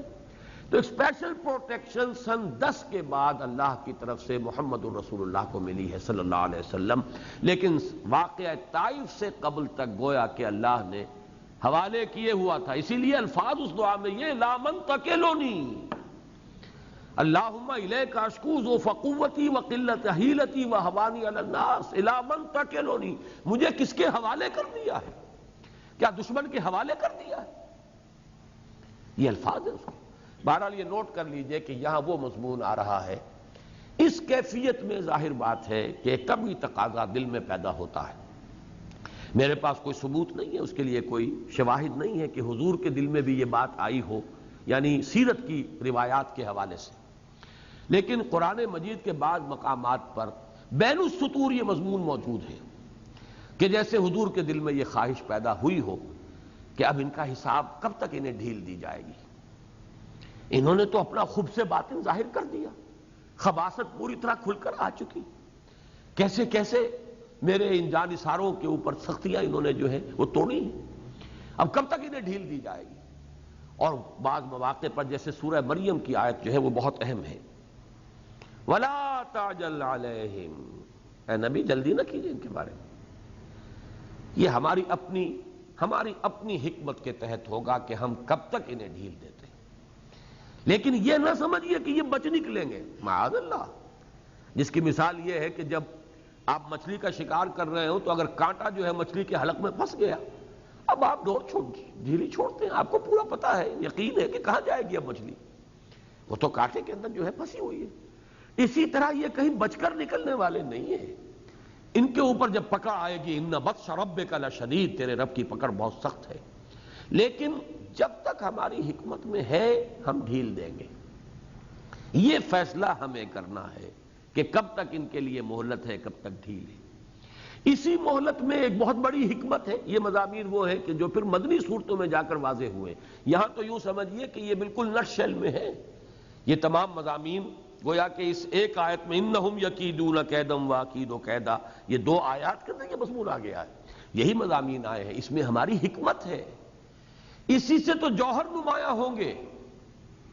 مجھے ابھی وہ جگر کا شعر یاد آ رہا ہے، بیدار عزائم ہوتے ہیں اسرار نمایاں ہوتے ہیں، جتنے وہ ستم فرماتے ہیں سب عشق پہ احسان ہوتے ہیں. یہ تو در حقیقت جوہر نمایاں ہو رہے ہیں ہمارے جانثاروں کے. کس کا کیا مقام ہے، کس میں کتنا صبر ہے، جس کو آپ انگریزی میں کہتے ہیں ہوز ہو. پتہ کیسے چلے گا؟ امتحان نہ ہو، آزمائش نہ ہو تو پتہ کیا چلے؟ امتحان ہو تو پتہ چلتا ہے یہ ڈسٹنکشن لے گیا، یہ فرسٹ ڈویژن میں پاس ہوا، یہ فیل ہو گیا. امتحان ہی نہ ہو تو کیا پتہ چلے گا ہوز ہو، کون کیا ہے، کس کا کیا مقام ہے. ایک تو یہ کہ ان کے جوہر نمایاں کرنے ہیں تاکہ بات واضح ہو ان کا جو ہے. دوسرے یہ اگر کہیں کوئی کھوٹ لگا ہوا ہو کہیں بالفرض، تو ظاہر بات ہے کہ آپ سونا جو ہے اگر اس میں کوئی کھوٹ ہے کٹھالی میں ڈالتے ہیں، تپاتے ہیں، تبھی تو زر خالص بن کر نکلے گا. یہ ان کی تربیت کا ذریعہ ہے، صحابہ کرام کی تربیت. وہ جو اکبر الہآبادی کا شعر میں نے بارہا پڑھا ہے، وہ منہج انقلاب نبوی کے ضمن میں، کہ تو خاک میں مل اور آگ میں جل، جب خشت بنے تب کام چلے، ان خام دلوں کے عنصر پر بنیاد تعمیر نہ کر، بنیاد نہ رکھ. معلوم یہ ہوا کہ جب تک ایک ایک اینٹ پختہ نہ ہو، پوری طرح بھٹی کے اندر تپائی نہ گئی ہو، تعمیر کیسے پختہ ہوگی؟ تو ہماری حکمتیں، ہماری بھی تدبیر ہے، ہماری بھی چال ہے، ہماری بھی حکمتیں ہیں. انہم یکیدون کیدم واکید کیدا، یقیناً یہ اپنی سی چالیں چل رہے ہیں. یہ سمجھتے ہیں کہ ہم اس پرسیکیوشن کے ذریعے سے، اس تعذیب کے ذریعے سے ان کا حوصلہ، ان کی قوت ارادی ختم کر دیں گے، ہم ان کو کفر کی طرف واپس لے آئیں گے، ہم انہیں دامن محمدی سے جو جس طرح وابستہ ہیں انہیں ہم مجبور کر دیں گے کہ اس سے دستبردار ہو جائیں اور چھوڑ کر آ جائیں، مرتد ہو جائیں، لوٹ آئیں. یہ ان کے سامنے ہے نقشہ، لیکن یہ ہونے والی بات نہیں ہے.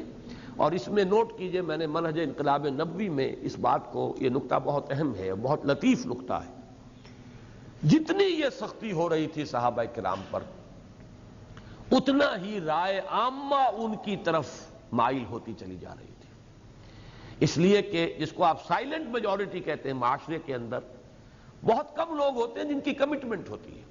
کمٹمنٹ ادھر یا کمٹمنٹ ادھر، کمیٹڈ لوگ بہت کم ہوتے ہیں. کفر کے ساتھ بھی گہری کمٹمنٹ والے تو وہاں کے وہی چودھری سردار ان کے وہی تھے، جاگیردار اور ان کے جو سرمایہ دار تھے صرف وہی تھے. عام لوگوں کی کوئی کمٹمنٹ نہیں تھی. اسی طریقے سے یہ تو تھے ہی مٹھی بھر جو ایمان اور اسلام اور توحید کے ساتھ کمیٹڈ ہے، باقی جو تھے وہ تو سائلنٹ میجورٹی ہے۔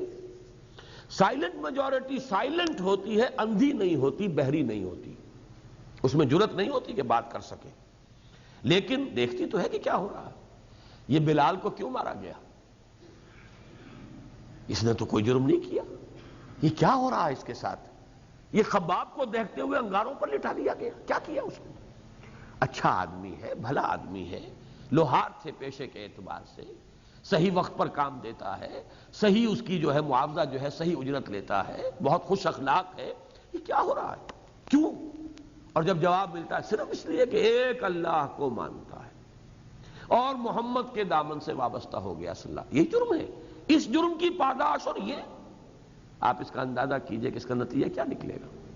وہ سائلنٹ میجورٹی اندر ہی اندر سوے کر رہی ہے، وہ اب اس کا رخ ہو رہا ہے، ہمدردیاں ہو رہی ہیں اندر ہی اندر مسلمانوں کے ساتھ۔ اور یہی وجہ ہے، نوٹ کیجئے کہ بدر میں یہ جو 1000 گئے تھے یہ اندر سے کھوکھلے تھے، ان میں بہت بڑی تعداد میں ایسے لوگ موجود تھے جو دل میں یہ سمجھتے تھے کہ یہ تو ہمارے بہترین لوگ ہیں جو ہمارے سامنے ہیں، محمد سے بہتر کون ہوگا کردار میں اور شخصیت میں؟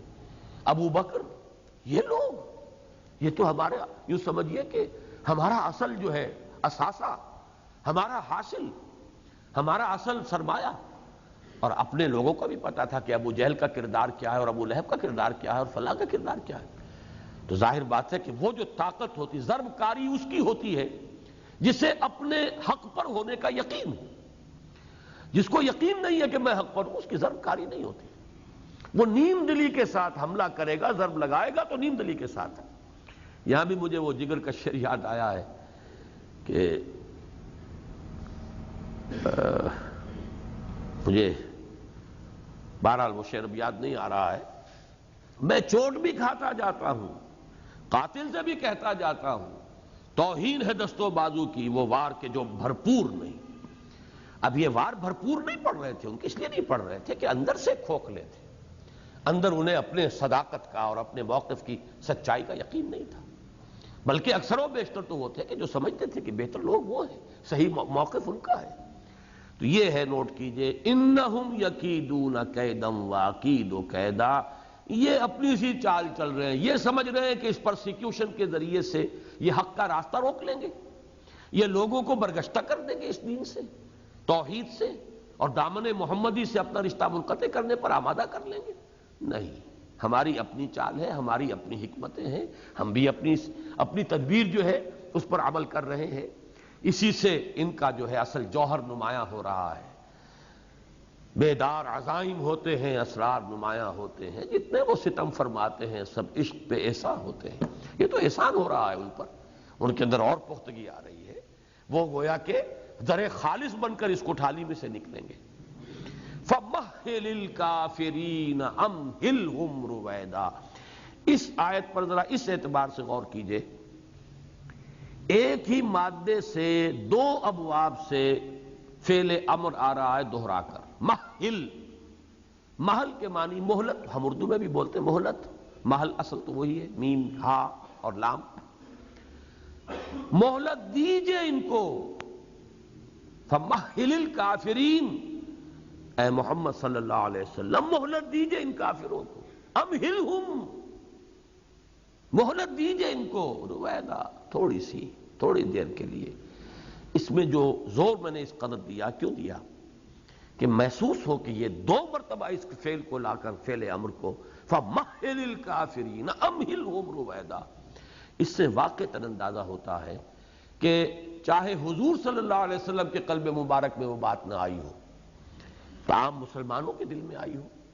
بہت سی باتیں قرآن مجید میں حضور سے مخاطب ہو کر اصلاً مسلمانوں سے کہی جاتی ہیں، یہ تو ایک متفق علیہ بات ہے، لیکن یہ کہ اس کے پس منظر میں، اس کے بین السطور یہ موجود ہے کہ وہ تعذیب المسلمین، وہ سختیاں جو مسلمانوں کے اوپر جو ہیں وہ توڑی جا رہی تھی، وہ مصائب کے پہاڑ جو ان کے اوپر آ گئے تھے، اس میں ان کے دل میں یہ بات پیدا ہو رہی تھی کہ اب ان کا حساب چکا دیا جانا چاہیے، ان کا خبث باطن ظاہر ہو چکا ہے۔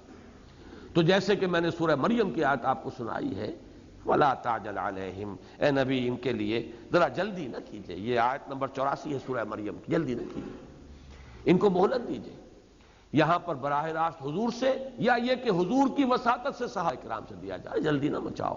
اور وہ واقعہ میں آپ کو پچھلی مرتبہ سنا چکا ہوں، حضرت خباب بن الارت، وہی صحابی کے جو دہکتے ہوئے انگاروں پر لٹائے گئے تھے، وہی ہیں جو راوی ہیں کہ ہم حضور کی خدمت میں حاضر ہوئے کہ نبی صلی اللہ علیہ وسلم اب تو ہمارے لیے ناقابل برداشت ہو رہی ہیں سختیاں، یہ مسائل، تو کیا آپ الا تدعو لنا، کیا آپ ہمارے لیے اللہ سے دعا نہیں کرتے؟ اللہ کی طرف سے نصرت آئے، مدد آئے، ان پر عذاب آئے، ان کے ہاتھ جو ہے ٹوٹے۔ یہ جس طریقے سے کوڑے برسا رہے ہیں بلال کے اوپر اور دوسرے صحابہ کے اوپر، اور جس طرح جنہوں نے ہلاک کر دیا ہے، شہید کر دیا ہے حضرت سمیہ کو بھی اور حضرت یاسر کو بھی رضی اللہ تعالی عنہما، تو ان کے لیے دعا کیجئے۔ تو اس پر آپ نے اظہار ناراضگی فرمایا۔ الفاظ یہ ہیں کہ آپ اس وقت اپنی ایک چادر کا تکیہ بنا کر اور خانہ کعبہ کی ایک دیوار کے سائے میں آرام فرما رہے تھے۔ جب آ کر ہم نے عرض کیا حاضر ہو کر کہ حضور کیا آپ ہمارے لیے مدد کی درخواست نہیں کرتے، تو حضور اٹھ کر بیٹھ گئے۔ آپ کے چہرے پر ناراضگی کے آثار ہوئے، ظاہر ہوئے۔ آپ نے فرمایا خدا کی قسم تم بہت جلدی مچا رہے ہو، تم سے پہلے جو لوگ آئے ہیں اس کوچے میں، اس وادی میں، ایمان کی وادی میں، ان کے ساتھ تو اس سے کہیں زیادہ سخت سلوک ہوا۔ ایسا بھی ہوتا تھا کہ زمین میں گڑھا کھود کر کسی شخص کو لا کر آدھا دھڑ اس کا جو ہے گاڑ دیا جاتا تھا، اور پھر سر پر آرا رکھ کر چیرنا شروع کرتے تھے اور پورے جسم کو دو حصوں میں بانٹتے تھے۔ ایسا بھی ہوتا تھا کہ لوہے کے کنگوں سے ہڈیوں کے اوپر سے گوشت جو ہے کھرچ لیا جاتا تھا، اور ایسا بھی ہوتا تھا کہ آگ کی کھائیاں اور خندقیں جلا کر اور ان کے اندر ان کو زندہ جلا دیا جاتا تھا۔ خدا کی قسم تم جلدی کر رہے ہو، ورنہ وہ وقت آ کر رہے گا کہ ایک سوار صنعاء سے حضرموت تک سفر کرے گا اور اسے سوائے اللہ کے اور کسی کا خوف نہیں ہوگا۔ وہ دین جو ہے غالب ہو جائے گا، اللہ کا دین، اللہ کا قانون نافذ ہوگا، امن و امان ہوگا، وہ سب ہوگا۔ لیکن ابھی یہ ابتلا کا دور ہے، ابھی امتحان کا دور ہے، ابھی آزمائش کا دور ہے، ابھی صبر کرنا ہوگا، ابھی جھیلنا ہوگا، ابھی برداشت کرنا ہوگا۔ وہی بات ہے فَمَهِّلِ الْكَافِرِينَ أَمْهِلْهُمْ، تمہیل اور امہال دونوں، باب تفعیل بھی باب افعال بھی دونوں جمع کر دیے گئے۔ یہ تاکید ہے، در حقیقت تاکید کا اسلوب ہے۔ تو مہلت دیجئے، مہلت دیتے رہیے۔ اگر تمہیل باب تفعیل کا اگر ہم ترجمانی کرنا چاہیں گے تو مہلت دیتے رہیے، ان کافروں کو مہلت دیجئے۔ رویدہ، یہ رویدہ کا لفظ بنا ہے، اس میں تصغیر ہے۔ یہ رعد کا مادہ آتا ہے آہستہ آہستہ حرکت کرنے سے، آہستہ آہستہ چلنا۔ رعدت الریح یعنی ہوا جو ہے اب آہستہ آہستہ چلنے لگی، وہ جھکڑ ختم ہو گیا، اب جو ہے بڑی نرم روی کے ساتھ ہوا چل رہی ہے، رعدت الریح۔ اسی معنی میں رویدہ، تھوڑا سا یہ کچھ وقت ہے، بس جلدی ہی یہ کٹھن مرحلہ گزر جائے گا، لیکن جب تک ہماری حکمت میں ہے ہم ان کی رسی دراز کریں گے، اس کا فیصلہ ہمارے ہاتھ میں ہے۔ آپ کا کام کیا ہے یہ نوٹ کیجئے گا۔ اگرچہ اب ہمارا یہ درس جو ہے تقریباً 2 ماہ جو ہے معطل رہے گا، اس لیے کہ اس وقت آپ اب ماہ شعبان میں بیٹھے ہیں، یہ جو پہلی شب ہے شعبان کی ہے۔ اگلا ہفتہ جو ہے ہمارا اس میں جو ہے سالانہ اجلاس ہو رہا ہے، پھر ایک درمیان میں ہفتہ آئے گا، پھر وہ ہمارے جو ہے محاضرات کے دن آ جائیں گے، پھر رمضان مبارک ہے، تو اب تو 2 ماہ کے بعد درس ہوگا۔ تو ایک درس درمیان میں ہو سکتا تھا 2 تاریخ کو، لیکن وہ میں اس لیے کہ جوڑا مکمل نہیں ہو سکے گا اور جوڑے کو میں توڑنا نہیں چاہتا، تو اگلا جو جوڑا ہے صرف اس کا ربط ذہن میں رکھیے۔ مہلت دیجیے اور کیجیے کیا؟ تذکیر کرتے رہیے۔ فَذَكِّرْ إِن نَفَعَتِ الذِّكْرَىٰ، یہ سورۃ الاعلیٰ کا مرکزی مضمون ہے۔ فَذَكِّرْ إِنَّمَا أَنتَ مُذَكِّرٌ لَسْتَ عَلَيْهِم بِمُسَيْطِرٍ، نصیحت کیجئے، تذکیر کیجئے، آپ ہیں ہی صرف نصیحت کرنے والے، صرف یاد دہانی کرنے والے، آپ کو داروغہ نہیں ہے، آپ کسی کی ہدایت کے ذمہ دار نہیں ہیں۔ اللہ کے ہاں آپ سے یہ سوال نہیں ہوگا کہ ابو جہل کیوں ایمان نہیں لایا، آپ کے ہوتے ہوئے ایمان نہیں لایا، کیوں نہیں لایا ایمان، یہ آپ کی ذمہ داری نہیں، مسئولیت نہیں۔ تو اصل میں اس آیت کے ساتھ جو ہے اگلا جوڑا جو ہے اس کا ربط جو مضمون کا ہے وہ اس کے حوالے سے، باقی یہ کام، یہ فیصلہ ہمارا ہے، کب تک مہلت دیں، کس کو ہم توفیق دیں ایمان لانے کی، کس کو ہم رد کر دیں، کس کی توفیق سلب کر لیں، کس کے دل پر مہر لگا دیں، یہ کام ہمارا ہے۔ آپ اپنا کام کیجئے، آپ کی ذمہ داری ہے تذکیر۔ فَذَكِّرْ إِن نَفَعَتِ الذِّكْرَىٰ، یہ سورۃ الاعلیٰ کی مرکزی آیت، فذکر انما انت مذکر لست علیہم بمسیطر، یہ در حقیقت اس جوڑے کو جوڑنے والا جو مضمون ہے وہ تذکیر ہے، اور اس کا ربط اس آیت سے قائم ہو رہا ہے۔ اب آپ ذرا چونکہ درس اللہ کے فضل و کرم سے مکمل ہو گیا، 5 نکات نوٹ کر لیجئے سورۃ البروج اور سورۃ الطارق کے مابین جو نسبت زوجیت ہے۔ نمبر 1 جو بالکل نمایاں ہے اظہر من الشمس ہے، وہ تو پہلا لفظ والسماء والسماء والسماء ذات البروج والسماء والطارق۔ دوسرا مضمون وہ میں بیان کر چکا ہوں، آفاق سے انفس کی طرف، حفاظت انفسی، حفاظت آفاقی، شیاطین جن سے بچاؤ، اس کے لیے بروج، اس کے لیے وہ شہاب ثاقب، اور ادھر ہر نفس کے اوپر ایک نگران اور نگہبان وہ موجود ہے۔ یہ گویا کہ وہ آفاق و انفس کا جو ربط ہے وہ ان دونوں صورتوں میں آیا۔ تیسری بات، تعذیب المسلمین، یہ مضمون ہے ان دونوں صورتوں کا، اس میں واقعے کے حوالے سے آیا، اور یہاں اس کا رد عمل جو مسلمانوں میں پیدا ہو سکتا ہے اس کا ذکر ہے۔ وہاں واقعہ تھا اصحاب الاخدود، اہل ایمان کو زندہ جلا دیا گیا، اس واقعے کا تذکرہ کیا گیا۔ یہاں پر اس کا جو رد عمل پیدا ہوتا ہے اہل ایمان کے اندر، اللہ قادر مطلق ہے، اللہ جب چاہے ان کے ہاتھ شل کر سکتا ہے، ان کی جو مہلت ہے ان کی وہ ختم کر سکتا ہے۔ بلکہ مجھے اقبال کا شعر یاد آیا، بڑا پیارا شعر ہے، تو قادر و عادل ہے مگر تیرے جہاں میں ہے تلخ بہت بندہ مزدور کے اوقات۔ یہ شعر بلکہ میں واقع طائف پہ پڑھا کرتا ہوں کہ تو قادر و عادل ہے لیکن تیری زمین پر بیت رہا ہے محمد رسول اللہ پر یہ معاملہ، تو جب چاہے ان کے ہاتھ شل کر دے، تجھے اختیار حاصل ہے، اور یہ تیرے محبوب ہے محمد صلی اللہ علیہ وسلم، اور ان کے ساتھ یہ معاملہ ہو رہا ہے۔ تو قادر و عادل ہے مگر تیرے جہاں میں ہے تلخ بہت بندہ مزدور کے اوقات۔ وہی انداز ہے یہاں پر کہ ایک انسان کے دل میں اگر یہ جذبہ پیدا ہوتا ہے تو اس کا جواب دیا جا رہا ہے کہ اس میں بھی حکمت ہے۔ یہ ابتلا، یہ آزمائش، یہ پرسیکیوشن، یہ امتحان، یہ بغیر حکمت نہیں ہے، اس میں بڑی حکمتیں ہیں، اللہ اپنی تدبیروں کو خوب جاننے والا ہے۔